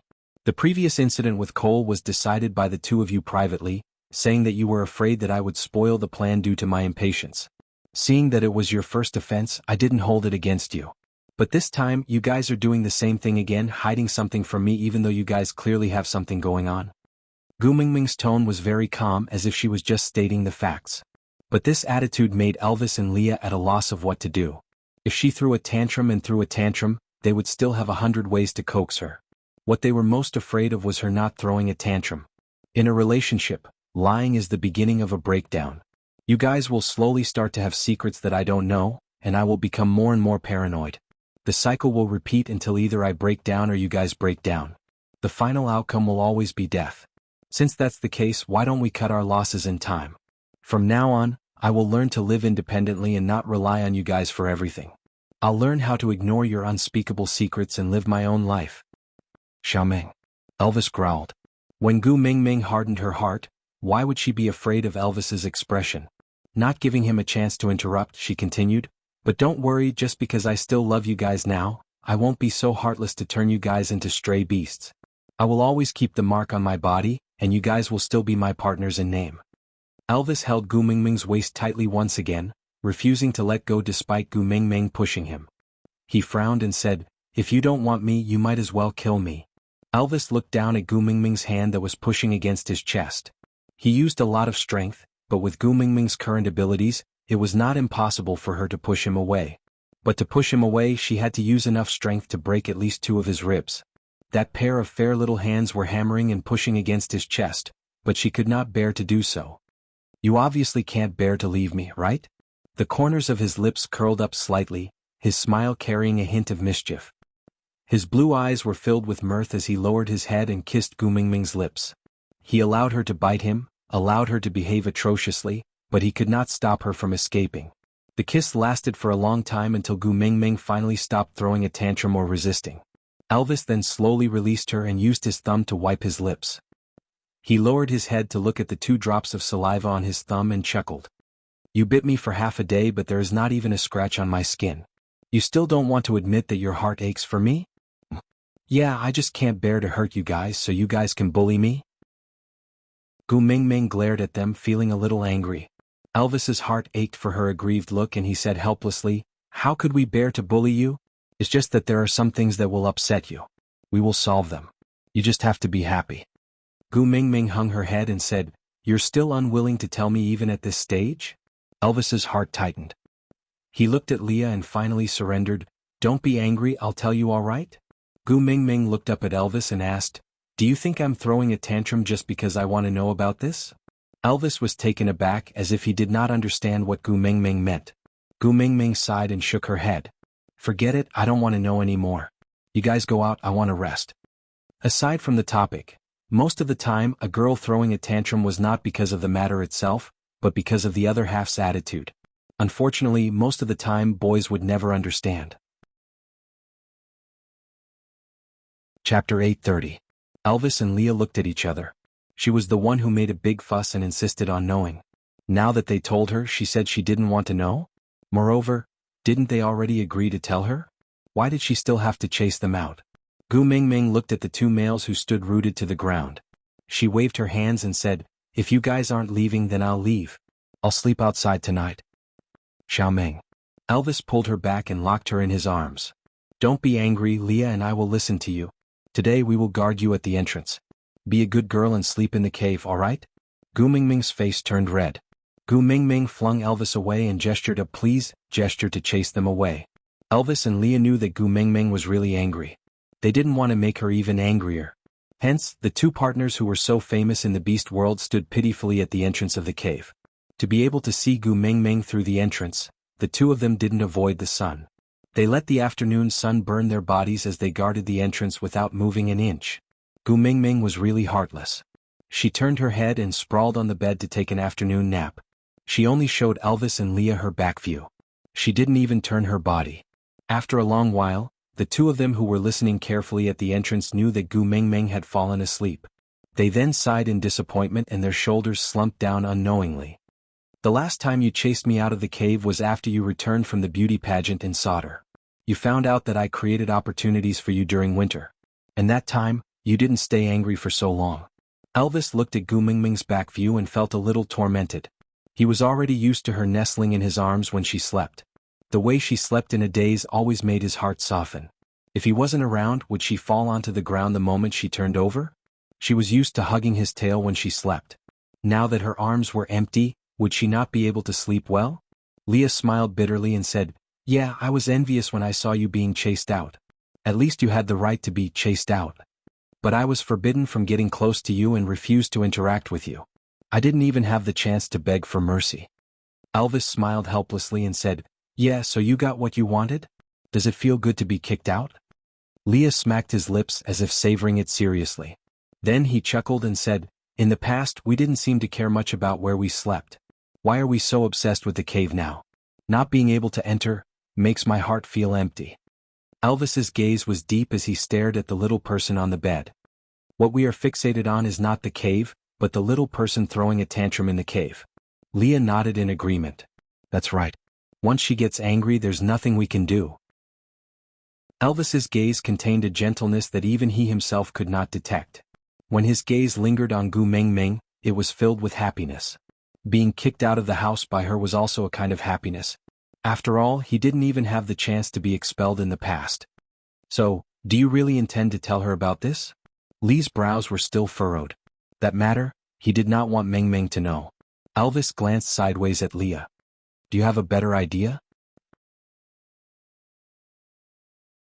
Chapter 831. Elvis nodded. I can choose not to say, but I cannot lie. I promised her that I would not lie to her. Leah nodded and did not say anything else. He just turned to the side to start cooking. Elvis stood at the same spot and continued to stare at Gu Mingming silently. That petite body had such a strong attraction that nothing in this world could compare to her in his eyes. Sighing, Elvis shook his head in exasperation. Just like that, she stood at the top of the tree. When Gu Mingming stood up and stretched lazily, it was just a gentle action, but it instantly affected the emotions of the two people standing at the door. Gu Mingming, I cooked potato and meat paste. Can I bring it in for you to try? Leah leaned against the door and asked with a fawning expression. Gu Mingming ignored him as if she could not hear him. Leah was not dejected and continued as if he did not notice Gu Mingming ignoring him. Natalie's body is weak, so this is definitely suitable for her to eat. How about I accompany you to bring it over and you can eat with her there? Gu Mingming remained silent. Leah looked at Elvis. Elvis sighed and his gaze deepened. Something might have happened in Solder. This sentence stunned Gu Mingming. She looked up into Elvis's eyes and pursed her thin lips tightly without saying a word. Elvis took a deep breath and continued. I always knew that the stray beasts had such a standard because they had the support of a mighty figure. But I only found out today that this mighty figure is Cole. Gu Mingming was stunned. The stray beast's backer was Cole? If even Elvis knew about it, it meant that it was not a recent incident? But wasn't Cole the previous leader of Sauter? The leader of the Messenger's tribe was the backer of the stray beasts? Was this a plot of collusion between officials and bandits? Elvis could not bear to see Gu Mingming frown and did not want her to spend too much time pondering over Cole. Hence he continued. The stray beast attacks on tribes may seem random, but it is not. They attacked tribes that were against Cole or had obstructed him in certain matters. They can be considered as Cole's secret force that helps him settle some shady matters. Gu Mingming frowned. She recalled that Cole had brought Qixin somewhere after the dry season, and that he had not appeared for such a long time. Thinking back, the last time she saw him, he seemed to have asked her if the water source was ready and said that Sauter did not lack water. But later on, Gu Mingming dug her own well and did not take Cole's words to heart. But now that he thought about it, Elvis first mentioned that something might have happened to Sauter, then he mentioned that Cole was supporting the stray beasts behind the scenes. Elvis let out a long sigh and looked at Gu Mingming with a determined gaze as if he was telling her, "Don't be afraid, I'm here." Peter said that at the beginning of the dry season, Cole came back with a little wolf cub. He felt that the little wolf cub looked similar to me and Cole seemed to treat him very well. He even said, "I can't let my precious son lack water." After that, he brought all the stray beasts of 4th level and above away, leaving only Peter to guard the camp. Gu Mingming took a deep breath. She did not need to guess to know that the wolf pup Cole was carrying was Qixin. Sauter does not lack water. Chapter 832. Sauter only had Barit and Oakley guarding it. Even if the two of them worked together, they would not be Cole's match, not to mention that Cole had brought along stray beasts of 4th level and above. If Cole used Qixin to threaten them, perhaps Barit and Oakley could only let him do whatever he wanted. Gu Mingming clenched her teeth and stood up to walk out. When she passed by Elvis, Elvis grabbed her arm and hugged her. Gu Mingming struggled a little, but Elvis hugged her even tighter. He said in a hoarse voice, "Don't move, let me hug you for a while, just a while." Gu Mingming was stuck to Elvis's words. She had only taken an afternoon nap, but Gu Mingming felt as if she had been away from them for a long time. Elvis's deep and reserved voice resonated from his chest to Gu Mingming's ears. "You are clearly right in front of me, but I still miss you so much. What should I do? I feel like I am sick." Gu Mingming's heart softened, but her expression did not soften. She said coldly, "If you are sick, let Leah treat you." Elvis hooked Gu Mingming's little face and stared into her eyes. "He can treat external injuries, but mental illnesses? Medicine is ineffective." Gu Mingming turned her head and pulled her face back. "If you have a mental illness, find someone who understands you to treat it. I think Leah is just the right person. Both of you are so close and have no secrets. You can open your hearts and have a chat. Just treat it as a psychological consultation. Maybe you will recover after the chat." Elvis carried Gu Mingming up. Gu Mingming instinctively wrapped her arms around his neck. She wanted to retract her arms when she met his smiling eyes. But how could Elvis let her? A large hand held the back of her head and he kissed her on the lips. They lingered for a long time and were filled with love. "But only you are my medicine. You can treat my illness and take my life."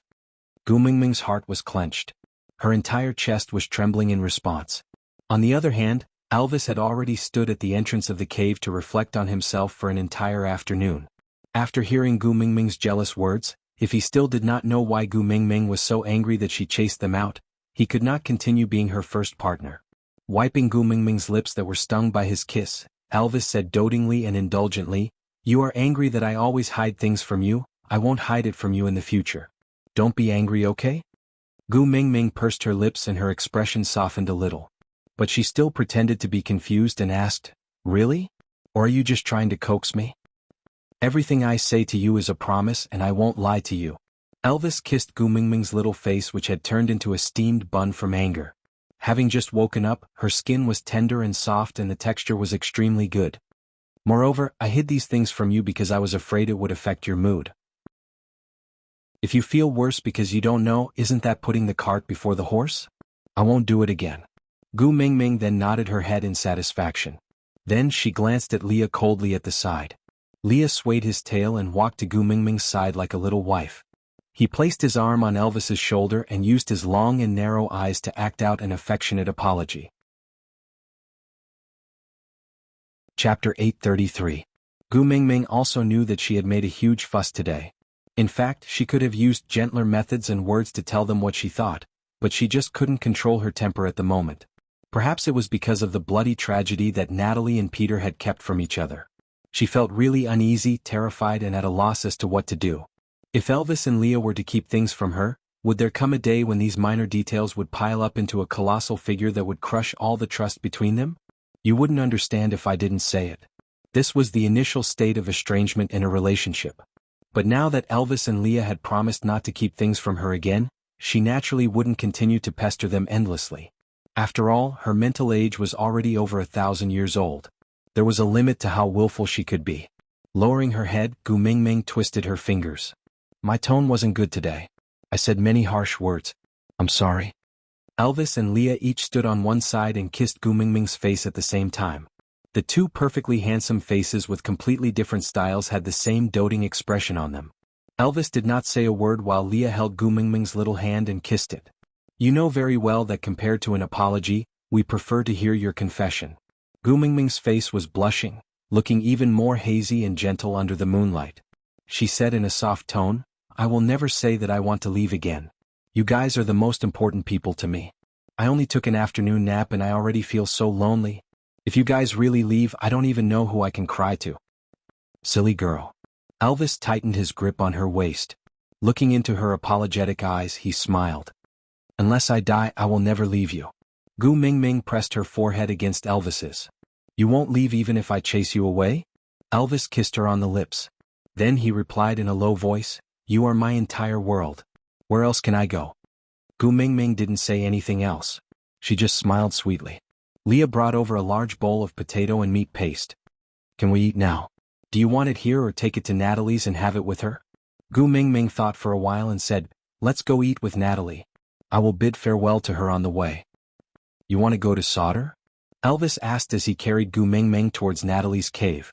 Gu Mingming nodded and said, I'm worried about Barit and Oakley and Qixin is also here. Elvis stopped in his tracks and looked at her quietly. Gu Mingming tilted her head and asked, What's wrong? Elvis took a deep breath and wanted to suppress the discomfort in his heart, but when he thought about how he promised not to hide anything from her, he swallowed back the words I'm fine, and ground it into a sentence in his throat. Barit is your pursuer, he even confessed to you earlier than Leah. You're so worried about him. Are you thinking of taking him in as our third child?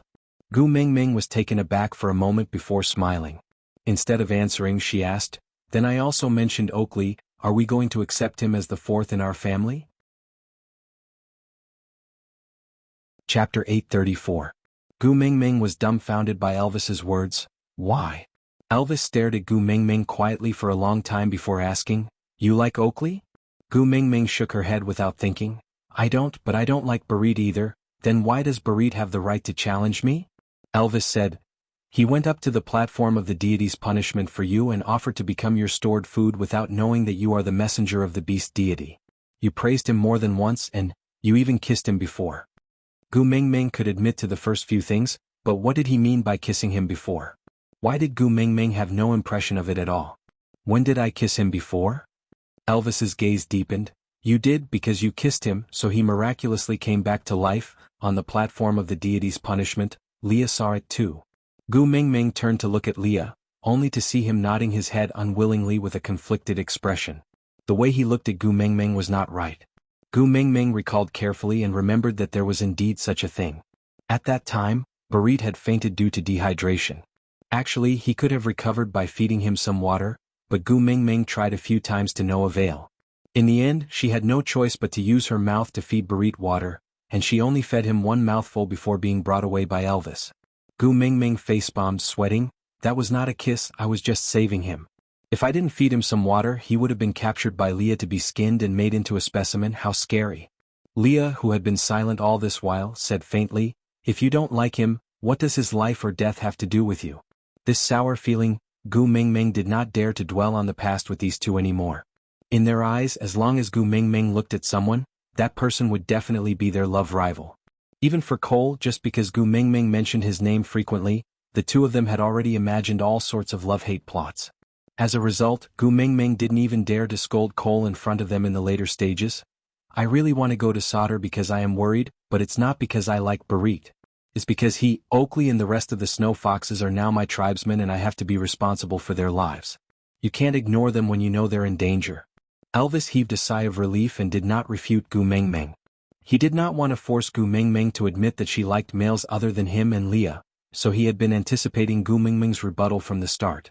Now that she had refuted him, he naturally would not pursue the matter any further. What should he do if she doesn't refute him?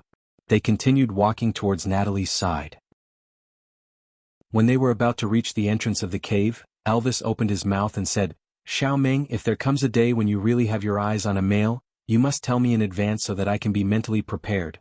Just as Gu Mingming was about to say that she would not bring any more men into the house, Leah spoke first. "Yes, you must tell me in advance so that I can silence him before the rice is cooked." Gu Mingming was taken aback for a moment before she broke into a smile. She patted Lee's shoulder and said, "Haha, it's really a dangerous thing to be liked by me." "Oh." Leah raised his eyebrows and asked. Chapter 835. Elvis and Leah both laughed. Gu Mingming's words had two meanings. Firstly, it was a promise. In the beast world, the difference in levels was absolute. Elvis was 5th level, Leah was 4th level, and unmated males were at most 3rd level. How could they talk about protecting themselves in the hands of Elvis and Leah, who had been through hundreds of battles? Their chances of escaping were not high, so how could they talk about challenging? This meant that there would not be any new members in the family. Secondly, it was a spur. She was indirectly telling them that she did not wish to see them get hurt. They had to become even stronger and protect themselves no matter what. Only then would they have the right to stand by her side and be her males. "I will always listen to Xiao Meng." Elvis kissed Gu Mingming's temple. Leah bit Gu Mingming's left ear and rubbed it intimately. "As you wish." After a while, Elvis and Leah continued to accompany Gu Mingming to Natalie's cave. But when they were about to reach, the three of them stopped in their tracks with a serious expression. Yes, the beast world did not have the concept of chastity, but Gu Mingming did. "I happened to bump into my in-laws eating fish while delivering food. It was so awkward at the cave entrance. Should I turn around and leave? Or should I turn around and leave? It's urgent, I'm waiting online." Gu Mingming jumped down from Elvis's arms and took 2 steps back with a blushing face. She asked Leah to divide a portion of the food into a stone bowl and let Elvis place it at the cave entrance. Elvis did as he was told with a black face. Then he carried Gu Mingming back to the cave where they were temporarily staying. Gu Mingming had slept a lot in the afternoon and was in high spirits now. She could not fall asleep no matter what, so after dinner she dragged Elvis and Leah to discuss the rescue mission at Sauter. When she first heard the news, Gu Mingming wanted to rush over immediately. But after calming down, she felt that it was not appropriate to rush over now. Elvis and Leah also felt the same way. The dry season had just started and Cole had already brought his men over. No matter what he wanted to do, he would have already succeeded by now. It was not the best time for them to rush over now. Even though Gu Mingming was the main fighting force, with Qixin in Cole's hands, there was a limit to what she could do. And if she was not careful, she might even be threatened by Cole, causing her teammates to be tied up and be controlled by him. Besides, the stray beasts led by Peter were under Cole's orders. Without Cole's permission, Peter would never have told them this news. Leah boiled water for her to bathe. Although the small lake here was almost dried up, she had not bathed for 2 to 3 days and her body was extremely uncomfortable. Although it was not to the extent of being unbearable, how could Elvis and Leah allow her to suffer? Who cared if other people could drink it or not? All they wanted was for their female to have a comfortable bath. If anyone was dissatisfied, they could try to snatch the bath water from their hands. Chapter 836. I have been very careful along the way and didn't realize that anyone was following me. Carter and Melinda were in the ocean and couldn't have passed this news to Peter. Fei Rue had taken the water route back to St. Nazaire and had neither the time nor the motive to leak the news. But Peter knew that I had obtained the kiss of the ocean and knew that I would take this route back to St. Nazaire. He came at the right time, and, even though he knew that he couldn't snatch anything from me with his abilities, he still came. Leah gently stirred up the hot water and the beast's skin slid across Gu Mingming's smooth shoulders. Crystal clear water droplets flowed down Gu Mingming's shoulder blades, creating a suggestive sound. Lee's gaze was focused as if he was admiring a work of art. The words that came out of his mouth also seemed to be a professional evaluation of this work of art. It was soothing but convincing. I'm afraid this was all part of Cole's plan from the start. Gu Mingming nodded and opened her mouth to catch a grape that Elvis handed over. Oh, so sweet, Gu Mingming sighed in satisfaction. Previously, she had found an excuse to send Elvis away so that she could speak to Natalie alone. She didn't expect Elvis to really pluck the grapes, and Gu Mingming was addicted to them the moment she tasted them. Although she didn't request Elvis to pluck them again, but was there a need to say such things? Elvis had such a strong desire for any joyful expression on Gu Mingming's face. He would spare no effort to do anything that could make her happy. Not to mention a few bunches of grapes. Even if Gu Mingming wanted the stars in the sky, Elvis would jump on the spot and pluck them for her without a second word. Gu Mingming licked her lips and continued. I think so too. He seems to be purposely luring me back to solder. What do you mean?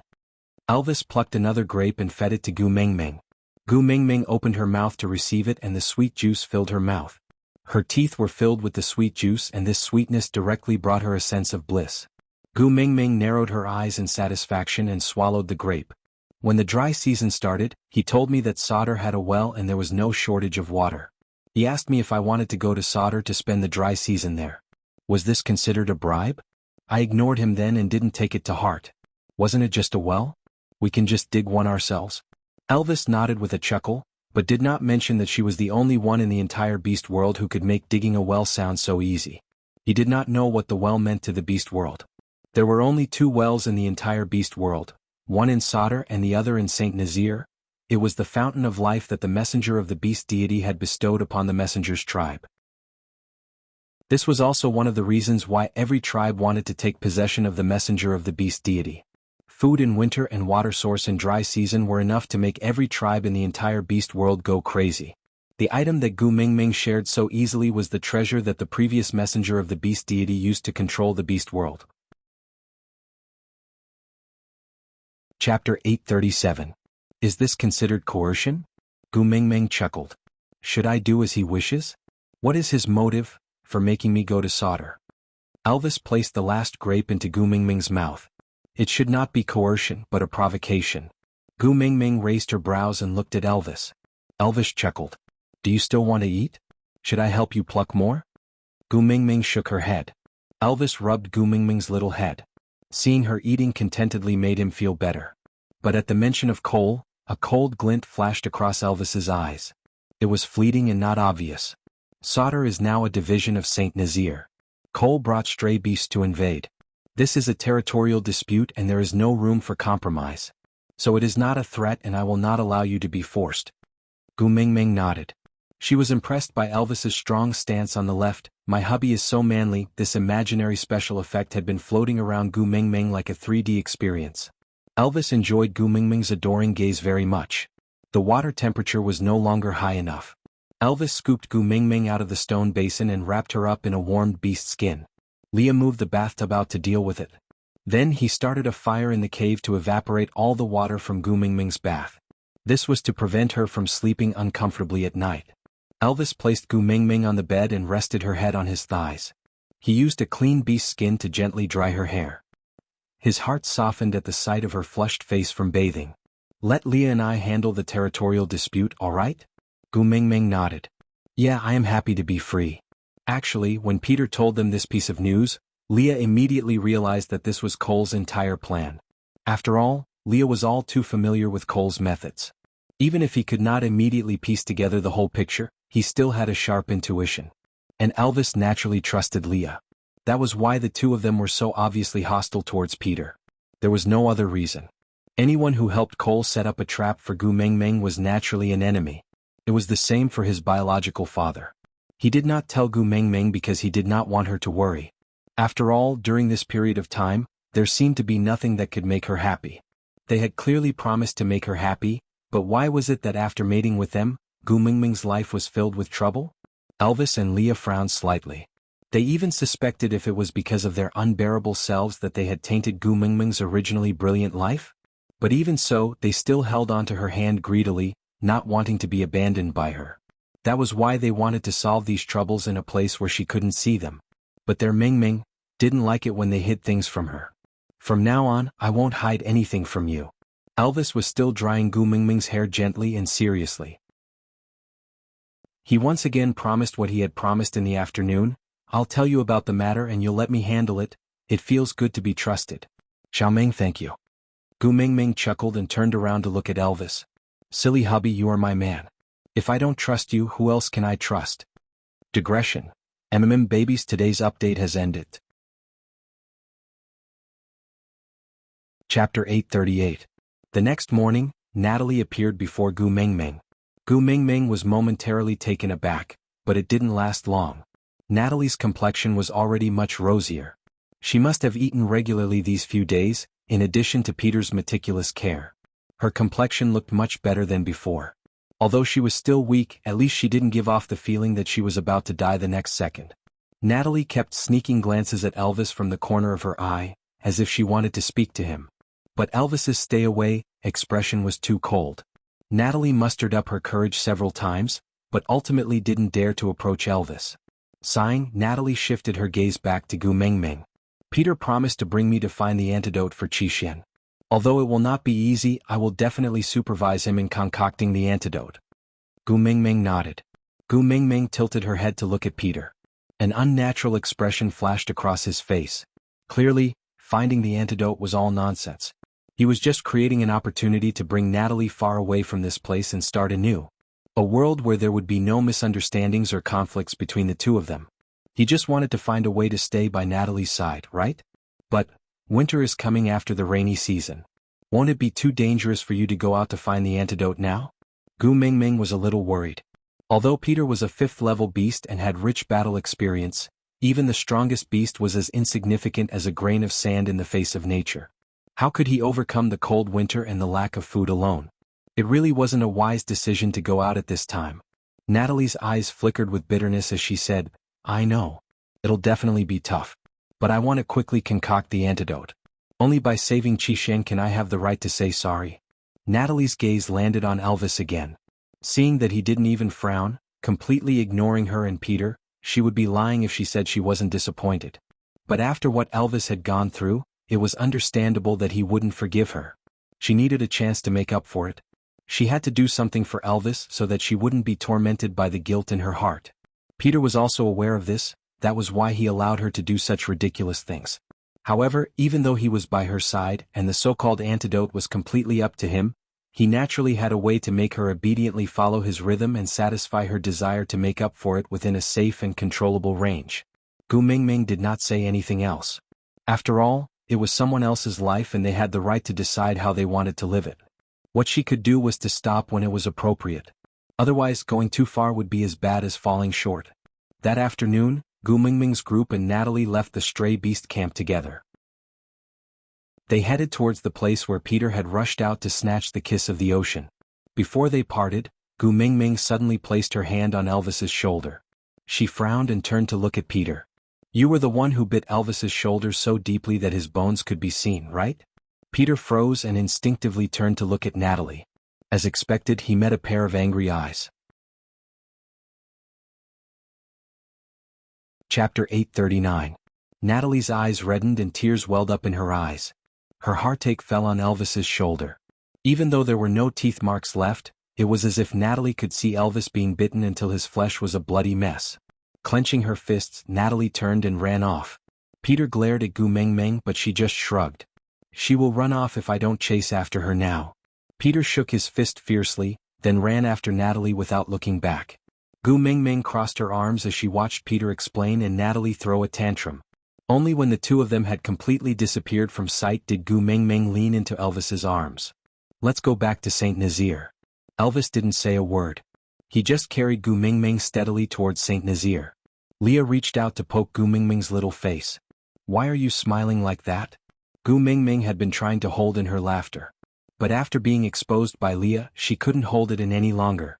Shaking her shoulders, she laughed. I guess I am the first person in history to matchmake my own in-laws. I should be able to secure the title of a filial daughter-in-law, right? Leah raised his brows. I don't understand. Are you trying to matchmake them or break them up? Gu Mingming leaned against Elvis's shoulder and chuckled. In this world, there is probably no one who is more sincere to Natalie than Peter. Peter is the best candidate to ensure that Natalie receives the best care. But he bullied my hubby so much in the past. If I let him live too comfortably, I will not be happy. Elvis lowered his head and kissed Gu Mingming's little head. So, are you taking revenge for me? Gu Mingming nodded and admitted it openly. The corners of Elvis's lips curled up. His gaze was always gentle when he met her eyes. Raising his brows, he said, "Based on my character, this level of revenge is too gentle. But, because you are the one who did it, I feel very blessed. Yeah, just take it that I have already taken my revenge. I will not pursue the past." Actually, Gu Mingming didn't mean that. She did not do anything cruel to Dell, not because she expected Elvis to forgive her. After all, he had gone overboard and was too cruel in the past. In Gu Mingming's heart, it would not be wrong to kill Peter 100 times over. But she did not do so because she did not want to overstep her boundaries. She wanted to leave the final decision to Elvis. No matter how he wanted to take revenge, she would stand by his side unconditionally and support his decision. And the little prank she was playing now was at most creating some trouble for Peter, taking it as interest. However, if Elvis was willing to give up on revenge because of the sweetness she brought him, it would be the best scenario for her. She did not care what happened to Peter. She cared about Elvis. Forgiving Peter was actually letting Elvis off. The heart was only so big. If it was used to store hatred, then where was the love? As for Elvis, his hatred towards Dell had long faded to the point that he could no longer recall it. As a male, especially after having Gu Mingming, Elvis could understand Peter's craziness more and more. Chapter 840. If a word of forgiveness could make Gu Mingming feel at ease, then he would forgive her. Whether it was Peter, Natalie or anyone else, as long as Gu Mingming wanted him to forgive her, then he would forgive her. Although he no longer cared about motherly love, if Gu Mingming felt that he would be happier with Natalie alive, then he would show her happiness. Anyway, he was willing to do anything that could make her happy. Moreover, how could he not be happy when he saw how concerned she was for him? The journey is very boring. Do you want to chat with the beast deity? Elvis suggested. Gu Mingming shook her head. I want to accompany all of you. How could Elvis not want Gu Mingming to accompany him? It was just that Gu Mingming was always in a good mood when she returned from the beast deity's place. So although he would feel very lonely when she fell asleep, he still hoped that she could be happier. Wabi looked at Gu Mingming with hidden bitterness. Why don't you go visit him? If you fall asleep, we will be able to travel much faster. Otherwise, if we continue like this, I will become a dried snake when we reach Saint Nazir. Gu Mingming knew that Wabi was speaking the truth. But she also knew that he was just worried that Snake would be too lonely and wanted her to accompany him. But Wabi clearly didn't know that she could not communicate with Snake even if she went to the messenger of the beast deity's place. She could only look at him and her other self in the parallel universe. Looking at Wabi's increasingly dry skin and listless expression, Gu Mingming felt apologetic. In order to obtain the kiss of the ocean, she had dragged him along even though it was clearly not the right season. If watching a television series at the beast deity's place could make Wabi feel better, then so be it. Gu Mingming took a deep breath. All right, in order not to be a burden to everyone, I will go accompany my father after lunch. With that, Wabi seemed to have been possessed by Oriton and became extremely stubborn about having lunch. Under Wabi's various threats and promises, Gu Mingming and the rest's lunch was brought forward by at least 2 hours. When Gu Mingming finally finished her meal and was prepared to sleep in Elvis's arms, Wabi coughed shyly beside her ear and said, Also ask the mighty beast deity if he can send me over too. This was the second time Wabi had mentioned this to Gu Mingming. It seemed like he was not being impulsive but was really considering it. Gu Mingming didn't want to disappoint Wabi after giving him hope. Hence she did not reply. She patted him on the shoulder without a word. Then she closed her eyes in Elvis's arms. The white fog gradually gathered with the drowsiness. This feeling was very strange. She did not know how the beast deity sensed that she wanted to see him. Usually it would not be like this when she was sleeping. But if she went to sleep with the mentality of wanting to see the beast deity, she could see him every time. To say it was a coincidence was too much of a coincidence. The message that Wang Xiaoxin left behind clearly said that the beast deity would only guide them in the dream if there was a major deviation in their course of action. Chapter 841. Gu Mingming smiled sweetly. Father, I am here to ask you something on behalf of my friend. The beast deity didn't answer Gu Mingming's question. He just pulled her wrist and walked deeper into the white fog. Let me show you something first. Mm. Gu Mingming understood that the beast deity clearly didn't want to answer Wabiai's question. Otherwise, he wouldn't have interrupted her so obviously. So Gu Mingming didn't continue asking and just let the beast deity change the topic. Look, the beast deity was like a child presenting a treasure. He gently parted the white fog to reveal a patch of grass about 2 square meters. It was a very small area, but it looked so precious in the fog. There was a 2-seater bench on the small grassy ground. It was made of wood and looked like the kind of bench used in parks for people to rest on. However, it looked like it was made of exquisite materials and had a strong natural scent. There were 2 cushions made of vines on the back of the bench. Even though it was just a small area, Gu Mingming could smell the refreshing fragrance of the grass and her entire mood brightened up. The beast deity looked at Gu Mingming's reaction and smiled in satisfaction. Your contributions to the beast world will be reflected here. And everything here will become your strength.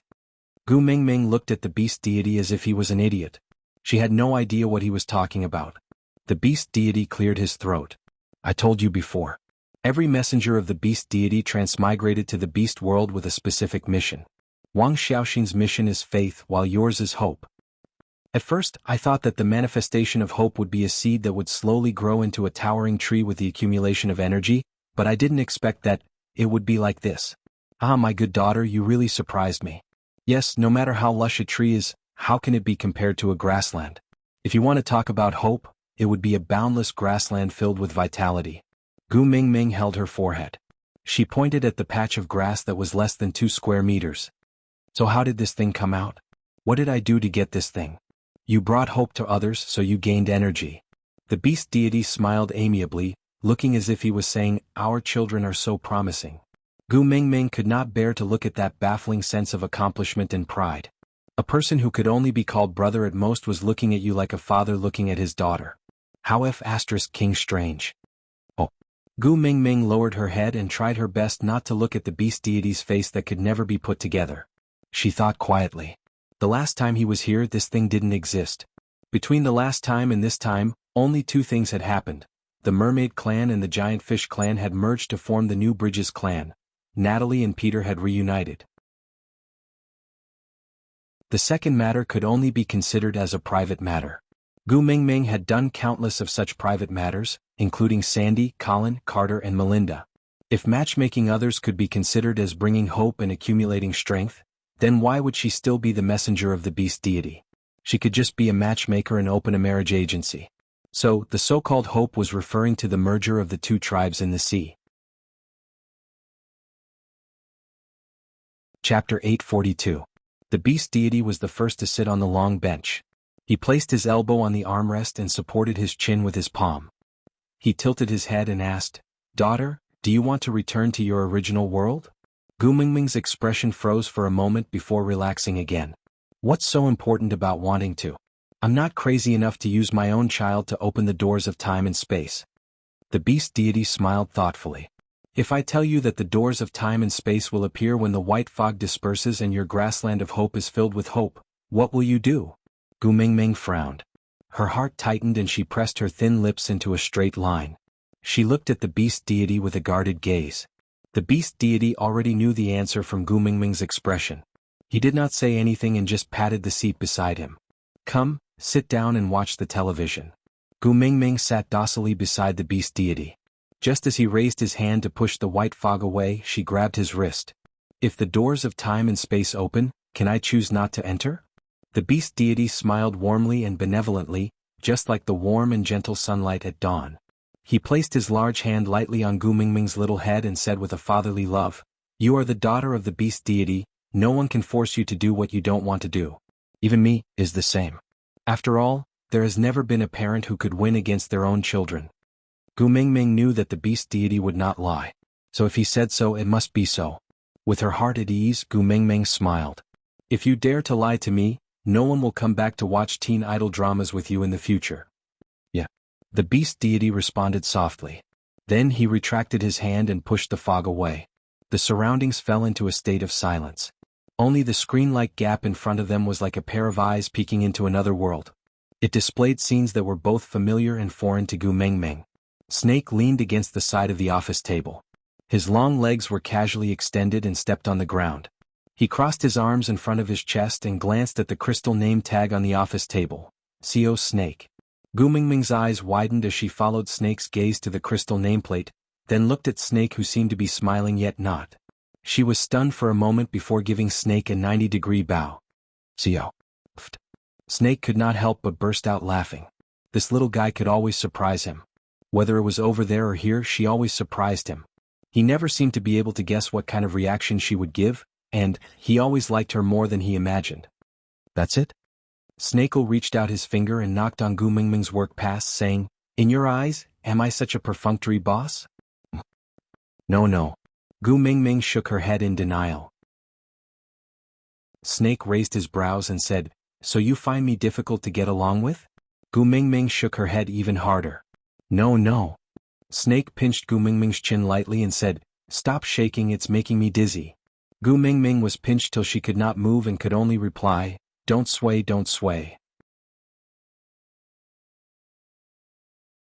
Chapter 843. Snake especially enjoyed it, teasing her and watching her flustered and helpless look. The delicate sensation from his fingertips seemed to carry a slight electric current that spread from his fingertips to his entire body. The slight numbness made him feel comfortable all over. "So, what kind of person am I in your eyes?"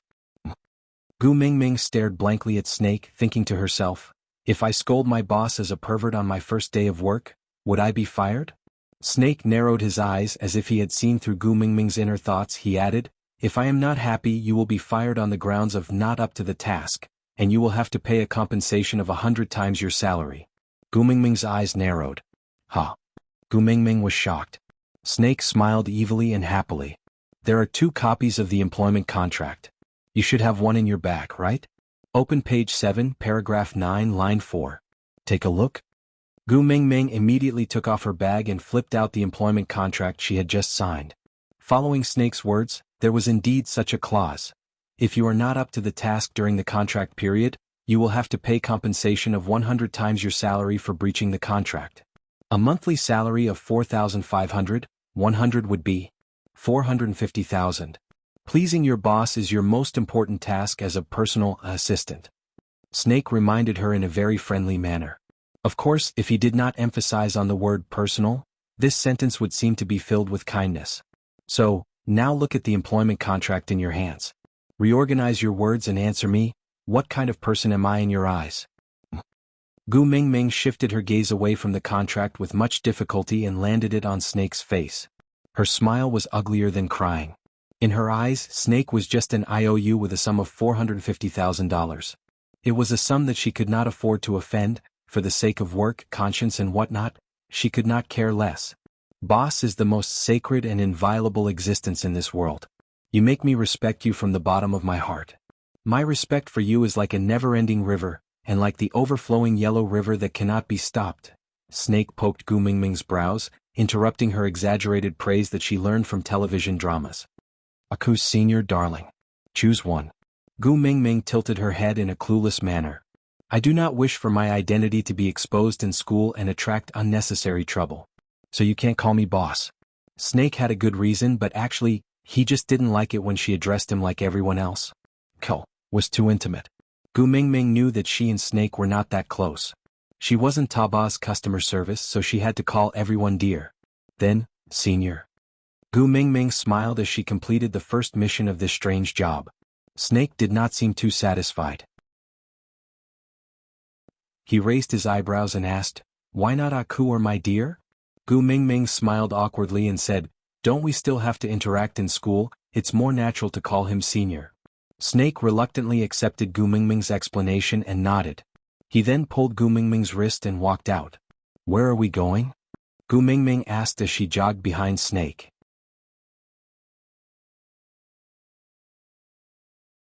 Chapter 844. The so-called dormitory was a small villa with 3 floors. It was located between the school and Monsieur. Gu Mingming stood at the entrance of the villa with a dazed expression. "What's wrong?" Snake stood at the entrance and used his body to block the door. With one hand in his pocket, he turned back to look at Gu Mingming, who was not coming in. Gu Mingming snapped out of her trance and said, "I have worked many jobs and stayed in many employee dormitories, but none of them looked like this. I went to primary school, don't lie to me." Snake chuckled. Of course he knew which jobs she had worked and which employee dormitories she had stayed in. He even knew when her roommate, 7th Auntie's cat, had been sterilized. So? Snake asked softly. Gu Mingming shook her head and took a step back. This is definitely not the employee dormitory. I'm not going in. Gu Mingming's guarded look made Snake frown. He did not like her distant look. His Tuming was most suited for a heartless smile. This is your dormitory. You can only stay here. Snake's voice was slightly cold. Gu Mingming asked, there are other employees staying here? Snake took a deep breath and nodded. Gu Mingming was skeptical. She knew that Monsieur was a multinational company and had always treated its employees well. But it should not be so good to the extent that it used a villa as a dormitory for its employees, right? Snake clenched his teeth. Page 7, paragraph 9, line 4. Gu Mingming's head went numb. She rushed in without another word. Evil capitalism. Using money to talk about this again. But what else could she do? She blamed herself for not reading the contract carefully when she signed it. She had been thinking that there was a free lunch falling from the sky. Who knew that it was a trap in a trap? She had sold herself out with her own hands. Who could she blame? She did not even have a place to stay now. Even eating was a problem. Where could she find the $450,000 to compensate Monsieur? Snake's expression was rather helpless. She had obediently given in and listened to him. But it was because of money and not because of him. If this girl really managed to gather enough money one day, would she throw the money away and leave without another word? Wasn't 100 times too little? It should have been 10,000 times, no, it should have been 1,000,000,000 times. However, when he thought about how she stayed by his side because she couldn't pay the penalty fee, why did he feel so awkward? Gu Mingming surveyed the interior design of the villa. This was definitely not a decoration that a dormitory should have. Every detail reeked of extravagance. Gu Mingming even felt that she might not be able to afford the footpad at the entrance with a month's salary. Didn't you say that there are other employees living here? Where? Gu Mingming turned to ask Snake.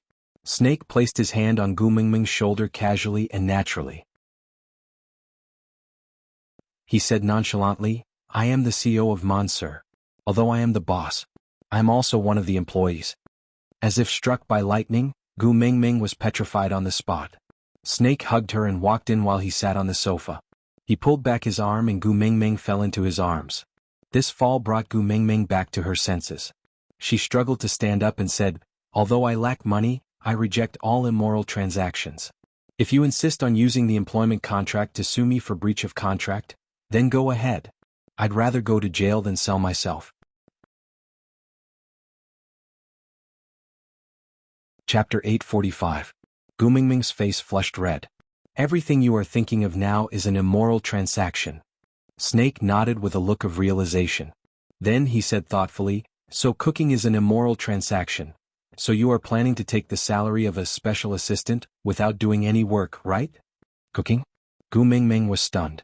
Snake nodded. What else did you think I was going to do? Gu Mingming's face turned even redder. She really wanted to kill herself. Who was he? The great CEO of Monsieur. Not to mention how many socialites were trying to get close to him. Just based on how popular he was in S University, as long as he was willing to open one of his arms, the class bell, the school bell and the school bell who would pounce on him would break his bones. Why would such a person need to have unspoken rules with her? Teske, she was thinking too much. It was quite awkward to think too highly of one's feelings. But Gu Mingming was thick-skinned. She got used to it after being embarrassed for so long. Chuckling, Gu Mingming asked, then what do you want to eat, senior? I will make it for you. Snake used his chin to point at the open kitchen. Anything. Eat whatever you have. I'm not picky. All right. This was good news. Gu Mingming headed straight into the kitchen. She opened up the 3-door fridge one by one. It was filled with everything and they were arranged in an orderly manner. It was the kind of neatness that even an obsessive-compulsive person would find comforting. Gu Mingming took out the ingredients from the fridge and made a simple stir-fried asparagus, scrambled eggs and tomatoes. Then she steamed a mandarin fish. Then she made a bean sprout with soup. 3 dishes and 1 soup. Going to the countryside. After Gu Mingming finished setting the table, she took off her apron and put it away. When she returned to the table, she saw that Snake had already sat down quietly. He did not touch his chopsticks and just looked at her quietly. It was obvious that he was waiting for her to eat together. How long had it been since someone waited for her to eat together? Gu Mingming's heart was touched for some reason. Sitting opposite Snake, Gu Mingming picked up a piece of fish and placed it in his bowl. "Senior, try this fish and see if you like it." The corners of Snake's lips curved upwards gently as he said, "I like it." Then he sent the fish into his mouth. Gu Mingming clicked her tongue and said, "You're just being perfunctory. You like it even before eating?" Snake fixed his gaze on Gu Mingming and said gently, "I like everything you give me." Gu Mingming choked on her rice and coughed violently.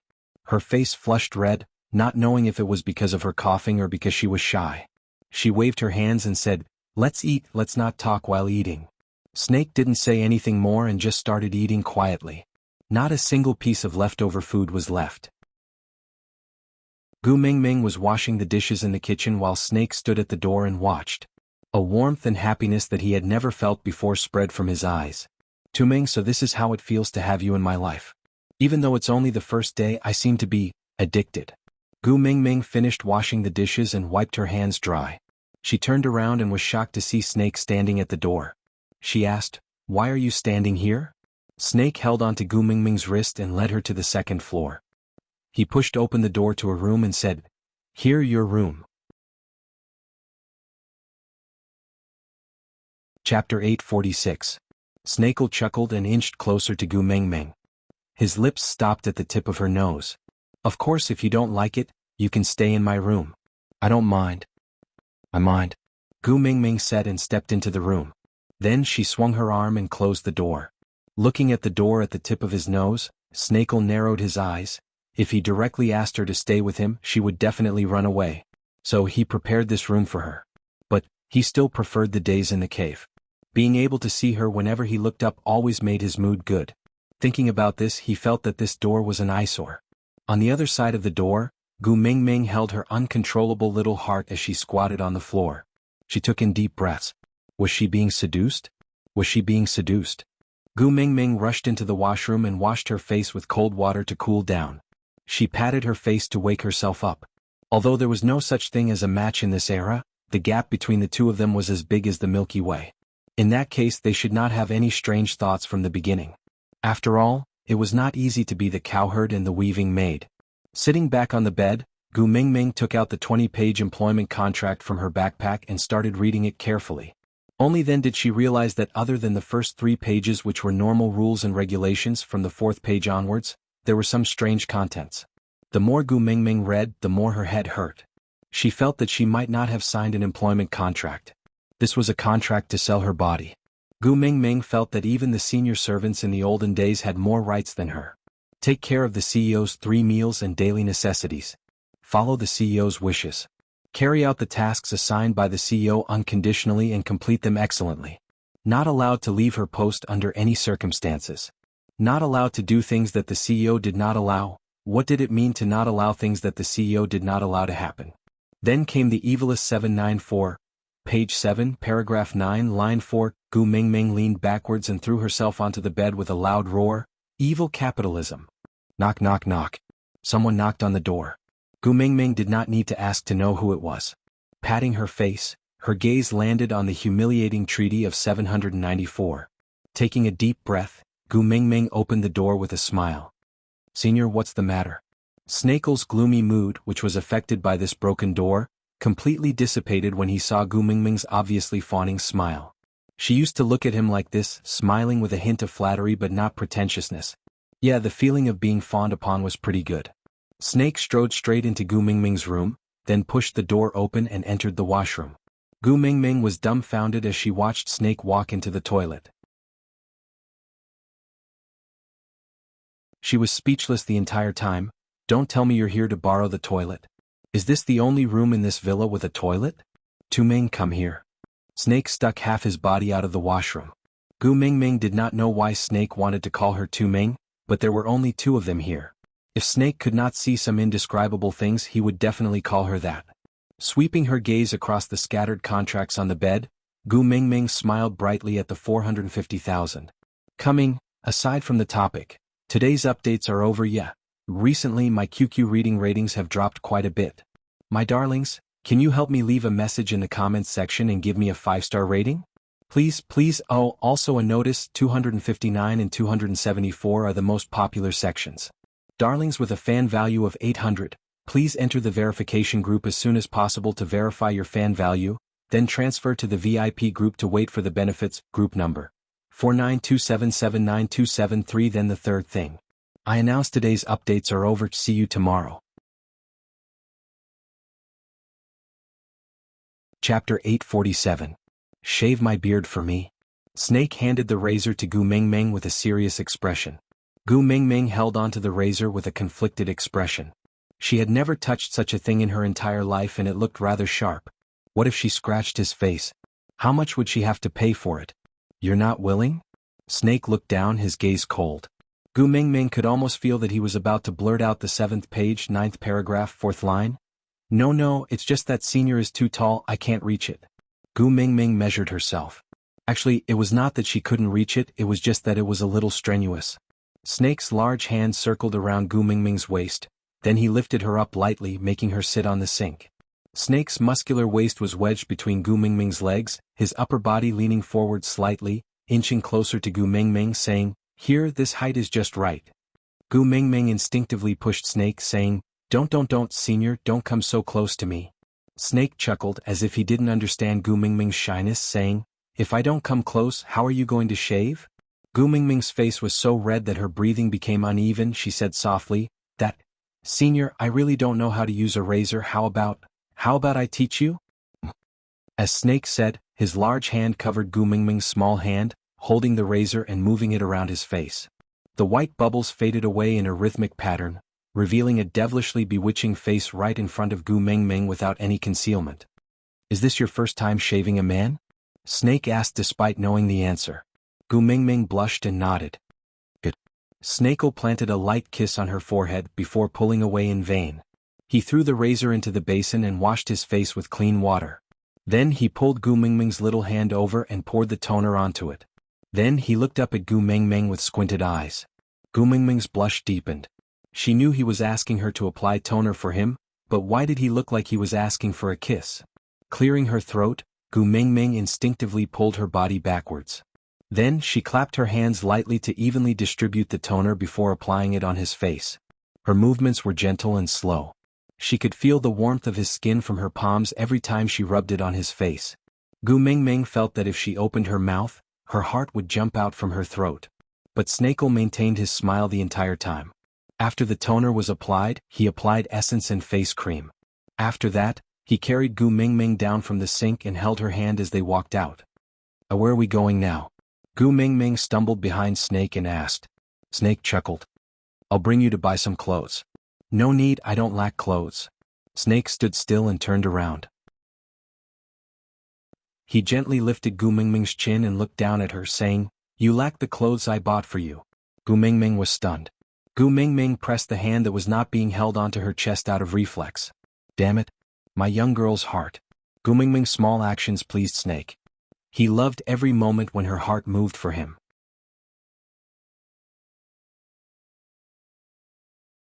Chapter 848. The white fog gradually returned and the empty space that was the size of a home theater was once again covered. Gu Mingming stood up from the long bench and stretched lazily. She turned to look at the beast deity and said, "Booking the whole place to go shopping? Snake is really inhumane." The beast deity chuckled and said, "Because he also has your memories in his mind. He knows that you especially like to read those novels with domineering characters, so he recorded down every plot you liked and used the past 18 years to set them up one by one, waiting for you to realize all your dreams one by one after meeting you." Novels with domineering characters. I don't even remember it myself. Gu Mingming lowered her head and chuckled. She was indeed a fan of novels in the past and often read all kinds of domineering novels during her free time. But after transmigrating to the beast world, she seemed to have never thought about the content and plot of those novels again. But Snake, who had merged with her memories, remembered every piece of information in her mind that even she herself had forgotten. To him, every second that he waited for her was a long torment. He had to do something related to her to calm his crazy thoughts, otherwise, there was a high possibility that he would rush into some hospital and kidnap some newborn baby girl. But in that case he would only get a fake that looked exactly like Gu Mingming. A Gu Mingming without those memories was not the complete Gu Mingming. Gu Mingming did not continue asking about Snake, nor did she mention that Wabi wanted to send him to fight with Snake. She just rolled her eyes and asked another question, Stray beasts, do they still have a chance to mate? Wabiai's expression changed. The beast deity also stood up and stood beside Gu Mingming, asking, "Are you referring to Elvis's parents?" Gu Mingming nodded and did not deny it.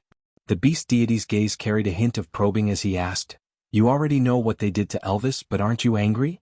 You still want to help them?" Gu Mingming shook her head and said, "It's not that I'm not angry, it's just that compared to being angry, my heart aches more for my man. Killing one's parents may not be a strange thing in the beast world, but in our world, it's too depraved. I don't want my man to bear such a nightmare. Moreover," Gu Mingming lowered her head and chuckled, "Lee's parents are already dead. My parents, don't mention them. If possible, I want to give Elvis a complete family. This is selfish, and also true." The beast deity remained silent for a moment before smiling. He rubbed Gu Mingming's little head and said, "Do you know? You're so different from Wang Xiaoxing." Gu Mingming had inherited Snake's memories from his father, so she had a certain level of understanding of Wang Xiaoxing's way of doing things. She was a stickler for iron-fisted policies, and she was very clear about rewards and punishments. He strongly advocated, a tooth for a tooth, an eye for an eye. Repaying evil with good, how to repay good. Gu Mingming could not say that Wang Xiaoxing's way of doing things was wrong, but everyone had their own way of living and their own obsession. Wang Xiaoxing desperately wanted to go back, but perhaps her obsession was with family. Gu Mingming smiled and said, "We are originally different. Everyone in this world is unique, isn't that so?" Chapter 849. The beast deity leaned close to Gu Mingming's ear and whispered the method to her. Gu Mingming nodded and turned to leave without saying a word. The beast deity stood behind her with a smile until she disappeared into the thick fog. He then said calmly, "Next time remember to come back and watch television with me." Gu Mingming opened her eyes and was in a daze for a moment. She calmed herself down and realized that she had returned to her home in St. Nazaire. Elvis and Leah were not around and the one guarding her was actually Wabiai. This was very strange. With those two fellows' temperaments, how could they allow a single male to be alone with her? Frowning, Gu Mingming asked, "What happened?" Wabiai looked away and instinctively avoided Gu Mingming's gaze. "Nothing." Gu Mingming chuckled. "My mental age is more than 200 years older than yours. You are still too young to lie to me." Wabiai simply raised his head. "There are some things but I am not in the mood to tell you. Wait for your male to come back and ask him yourself." Gu Mingming was suddenly choked speechless. That's right, Wabiai took good care of her. But she also knew that it was all because of Snake. Could the two of them even be considered friends? Wabiai was neither Elvis nor Leah. He was not even anyone in the St. Nazaire tribe. He indeed had no obligation to obey her. Perhaps it was because she had been the messenger of the beast deity for too long that she had gotten used to the feeling that everyone should listen to her? Gu Mingming suddenly realized that she had been tainted with the most despicable habit when she first came to the beast world. She lowered her eyes in deep thought. Wabiai saw her like this but could not bring himself to be stubborn. He sat by the bed and said, "Hey, are you serious? So petty? You are like this just because I rebutted you?" Gu Mingming shook her head with a smile. "No, I just realized that I can't be a white lotus and am a little depressed." Wabiai frowned in confusion. Gu Mingming said, "A white lotus that emerges from the mud without being tainted is one. But I rolled in the mud and am now covered in mud. Forget it, since I can't be a white lotus I will pretend to be a lotus root." "What nonsense are you talking about?" Wabiai snorted disdainfully, then shook his head in slight disdain. He did not continue the topic and only pretended to be nonchalant as he asked, Did you ask about sending me to see Snake?" Gu Mingming thought about it. She did ask, but the beast deity refused to answer. If she couldn't do it, the beast deity would probably tell her that she couldn't. Therefore he should be able to do it, but he needed some sort of opportunity. Since the time wasn't right, he couldn't reveal it, right? Gu Mingming took a deep breath and looked at Wabiai's face. She nodded seriously.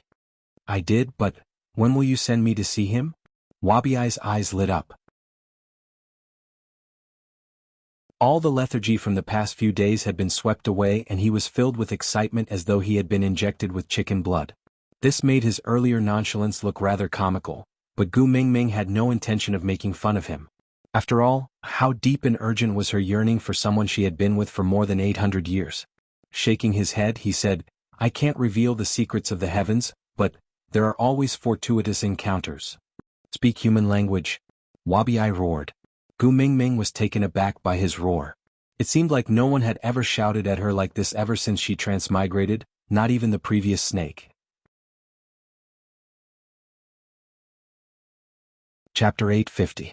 He didn't love her and would never love her. He had no ulterior motives towards her, but Snake was the key that linked them together. No matter who it was, the fact that Wabiai had gone through fire and water for her would never change, right? Wabiai's hair stood on end from Gu Mingming's stare. He slapped her head and frowned. What are you laughing at? Gu Mingming shrugged. I am laughing at you. So you are a fart? Wabiai was choked by Gu Mingming. He rolled his eyes. I really don't understand why he would like you. His taste is really problematic. Gu Mingming lifted her chin. Your old partner is Ellie. I don't think your taste is any better than Snake's. Wabiai snorted in disdain. What partner? She's just a tool for me to level up. She has some use for me. I don't like her and it doesn't prove my taste. Gu Mingming gave him a, I don't believe you expression. Then tell me what kind of females do you like? I will help you pimp one another day. Wabiai snorted. What do I like? Females are all troublesome. Don't do unnecessary things and hinder me from improving my skills. Gu Mingming laughed out loud. So you really like Snake? Wabiai was first taken aback. Then he roared in anger. I treat you as a friend but you treat me as a pervert? Gu Mingming said with a serious face. You are not right to say that. You are discriminating. Everyone has the right to choose their own partner. Some people just happen to like someone of the same gender. How is that a pervert?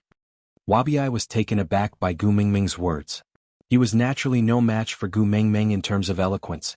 After a long while he still couldn't come up with a proper reply. In the end he just harumphed loudly. It seemed like he was really angry. Gu Mingming didn't continue to tease him. She just patted his shoulder. I really asked my father about sending you to meet him. But he didn't reply to me. It was obvious he wasn't willing to tell me. But don't worry, I will remember this. In the future I will help you ask my father every time I go back. Maybe one day he'll be annoyed by my questions and tell me. Only then did Wabiai's expression lighten. He cleared his throat and said, If you annoy him, will there be trouble? Gu Mingming shrugged. Who knows? I don't know him that well but I've never seen him lose his temper before. But at least he won't kill me. After all, he still wants me to watch TV with him. Wabiai nodded and said, I will remember this favor. Whether or not it succeeds I will thank you. Gu Mingming placed a hand on Wabiai's shoulder and smiled. We are brothers, there's no need to thank me. Gu Mingming was now clear about her relationship with Wabiai and felt more comfortable interacting with him. But Wabiai was clearly not used to Gu Mingming's sudden change in style. He shifted his shoulders unnaturally and frowned when he saw that he couldn't shake off Gu Mingming's hand. Can you not touch me when you are talking? Seeing that Wabiai was about to dodge, Gu Mingming became even more playful. She grinned. What's wrong with a hug? You even hugged me at the bottom of the sea. What did I say?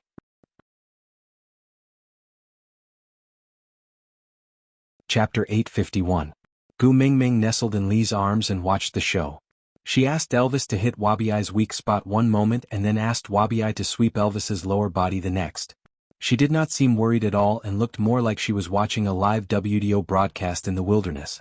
Her playful manner did not seem like she had anything to do with Wabiai at all. As a result, Elvis and Wabiai's fight turned into an exhibition match. Winning or losing was not important as long as it was exciting enough. Gu Mingming cheered as she watched, while Elvis and Wabiai ended up laughing. The two of them stopped fighting in unison. They were both injured but not fatal. The two of them walked towards Gu Mingming, as if they were not the ones fighting with their lives just now. Leah handed Gu Mingming over to Elvis and went out to cook. Wabiai took a deep breath and said, I am going back to the Snake King Valley. Gu Mingming nodded and replied, Wabiai kept his usual joking manner and turned to look at Gu Mingming. It will be winter after the rainy season. I have to wait until the next big rainy season before I can come out of the Snake King Valley.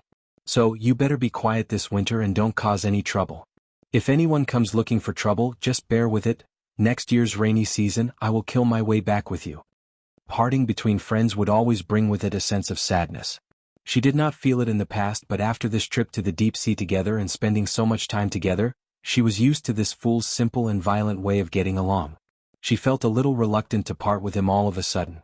Actually, it was just one winter and it was not like they were going to part forever. But she just felt a little sad. Gu Mingming sniffled and suppressed her emotions. She gave a heartless smile and slapped Wabiai's shoulder, almost breaking his bones. She laughed. That's not possible. I'm so powerful now. If someone bullies me, I will usually fight them back on the spot. Waiting for you, I can't afford to wait. Wabiai also laughed. You are too disloyal. Can't you wait for me when there is something fun to do? I've been fighting Snake for the past 800 years, and now that I've finally discovered that there's a group battle, you didn't even wait for me. Gu Mingming laughed out loud. She draped an arm over Wabiai's shoulder and smiled roguishly. It's fine. If you are bored during the rainy season next year, I will let Elvis fight with you. If that doesn't work, I am still around. I promise I will slap you so hard that even your mother won't be able to recognize you. Wabiai was incensed. He jumped up and pointed at Gu Mingming's nose. I am going back to recuperate this year. Who knows who will be the one to beat up next year's rainy season? Gu Mingming raised her eyebrows and said, All right, then you better fatten up well so that I won't have a bad feel next year. Wabiai stiffened his neck. You too. With that, Wabiai walked out of the cave without turning back, disappearing from Gu Mingming's line of sight. Gu Mingming thought that she would shed a tear or two to act pretentious, but she did not. Perhaps Snake's memory had an effect on her emotions? This was the first time Gu Mingming felt the separation between men, so this was how it felt. Feeling but not hurt. If there was wine, she should toast him.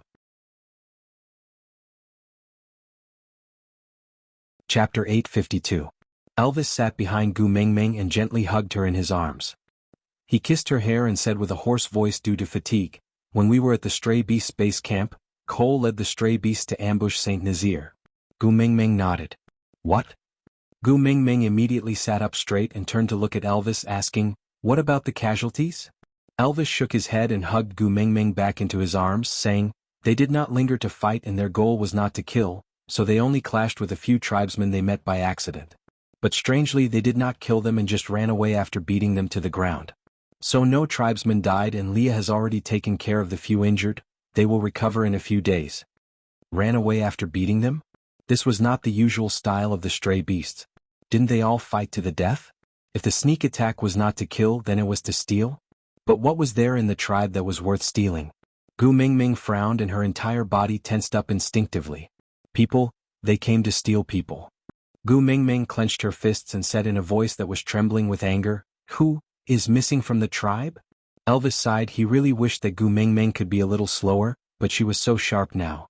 So sharp that it made one's heart ache. Hudda, his brothers and Sandy's entire family have all disappeared. Elvis's voice was filled with helplessness. If it was possible, he did not want to tell Gu Mingming these things. But he had promised not to hide it from her in the future. Gu Mingming's body went limp and she leaned her head against Elvis's chest. She gritted her teeth and said, As expected, looks like Cole is forcing me to go to Sodor no matter what. Ian has already flown to Sodor to scout out the situation. Let's wait for him to come back, alright? Elvis did not want Gu Mingming to act rashly, especially when the other party had obviously dug a trap for her to jump into. Gu Mingming nodded and did not move from Elvis's arms. She said weakly, I know, you and Leah must have been thinking of countermeasures these 2 days, right? I will not act rashly anymore. If I act on impulse, it will only make the situation worse. Yes. Elvis then heaved a sigh of relief. He was really worried that Gu Mingming would charge towards Cole and risk her life for the sake of those wolf pups. Elvis was relieved to hear her thinking this way, but on the other hand, he felt his heart ache. The females of other families could do whatever they wanted, so why did his female have to be sensible? In the end, he was still too weak. He didn't have the strength to condone her lawlessness. He had clearly said that he would give her the best in the world, but in the end, he still forced her to grow up and become sensible. Sorry. Filled with guilt, Elvis hugged Gu Mingming even tighter. He whispered into Gu Mingming's ears, Leah and I will definitely settle this well. Don't worry, leave it to us. Gu Mingming's heart was filled with guilt. Gu Mingming nodded. Yeah, I know. I believe in you.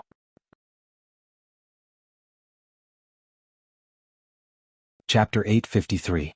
For the next 3 days, Gu Mingming behaved very calmly. She knew that Leah and Elvis were extremely busy, making all the necessary preparations. There was not much time left until the rainy season. With last year's experience, the people in the tribe had already started to stock up on food for the winter. The 16 valued females had just joined the family this year, so the old members of Saint Nazir taught them how to stock up on food and how to identify the vegetables that could be stored. The tribe was in full swing, and as the witch doctor, Leah was naturally the first to bear the brunt of it. Meanwhile, Elvis was responsible for staying at home to take care of Gu Mengmeng. These 3 days she did not sleep well. Every night, she would frown and talk in her sleep, but it was a pity that she was calling out the names of other males. For example, Hada, Qixin, etc. She was very quiet, so quiet that it made one's heart ache. Elvis knew very well that this silence was due to her forceful suppression of her uneasiness. She did not want to add to their troubles, so she endured the torment alone. They could not bring Gu Mengmeng over when they were defenseless against Sauter, so they had to wait for Ian to bring news back from Sauter before they could adjust their plans and bring Gu Mengmeng over. But before that, what should he do to make Gu Mengmeng feel better? Early in the morning, Gu Mengmeng was still lying on the bed in a daze when she heard Elvis and Leah whispering something. Her eyelids were too heavy, so Gu Mengmeng did not open her eyes. She just tilted her ears and listened carefully. "Are you sure it's like this?" Leah was puzzled. Elvis's voice was not loud, but he said with certainty, "Yeah, I've seen it before, it's like this." Lee's voice was a little hesitant. "It looks weird." Elvis was silent for a moment, then said, "Maybe, we don't understand?" Gu Mengmeng listened for a long time, but still did not know what they were talking about. Her mind was already clear, so she could not fall asleep. Gu Mengmeng propped herself up and rubbed her eyes, looking at Elvis and Leah. Gu Mengmeng, after 3 seconds of silence, Gu Mengmeng suddenly burst out into earth-shattering laughter.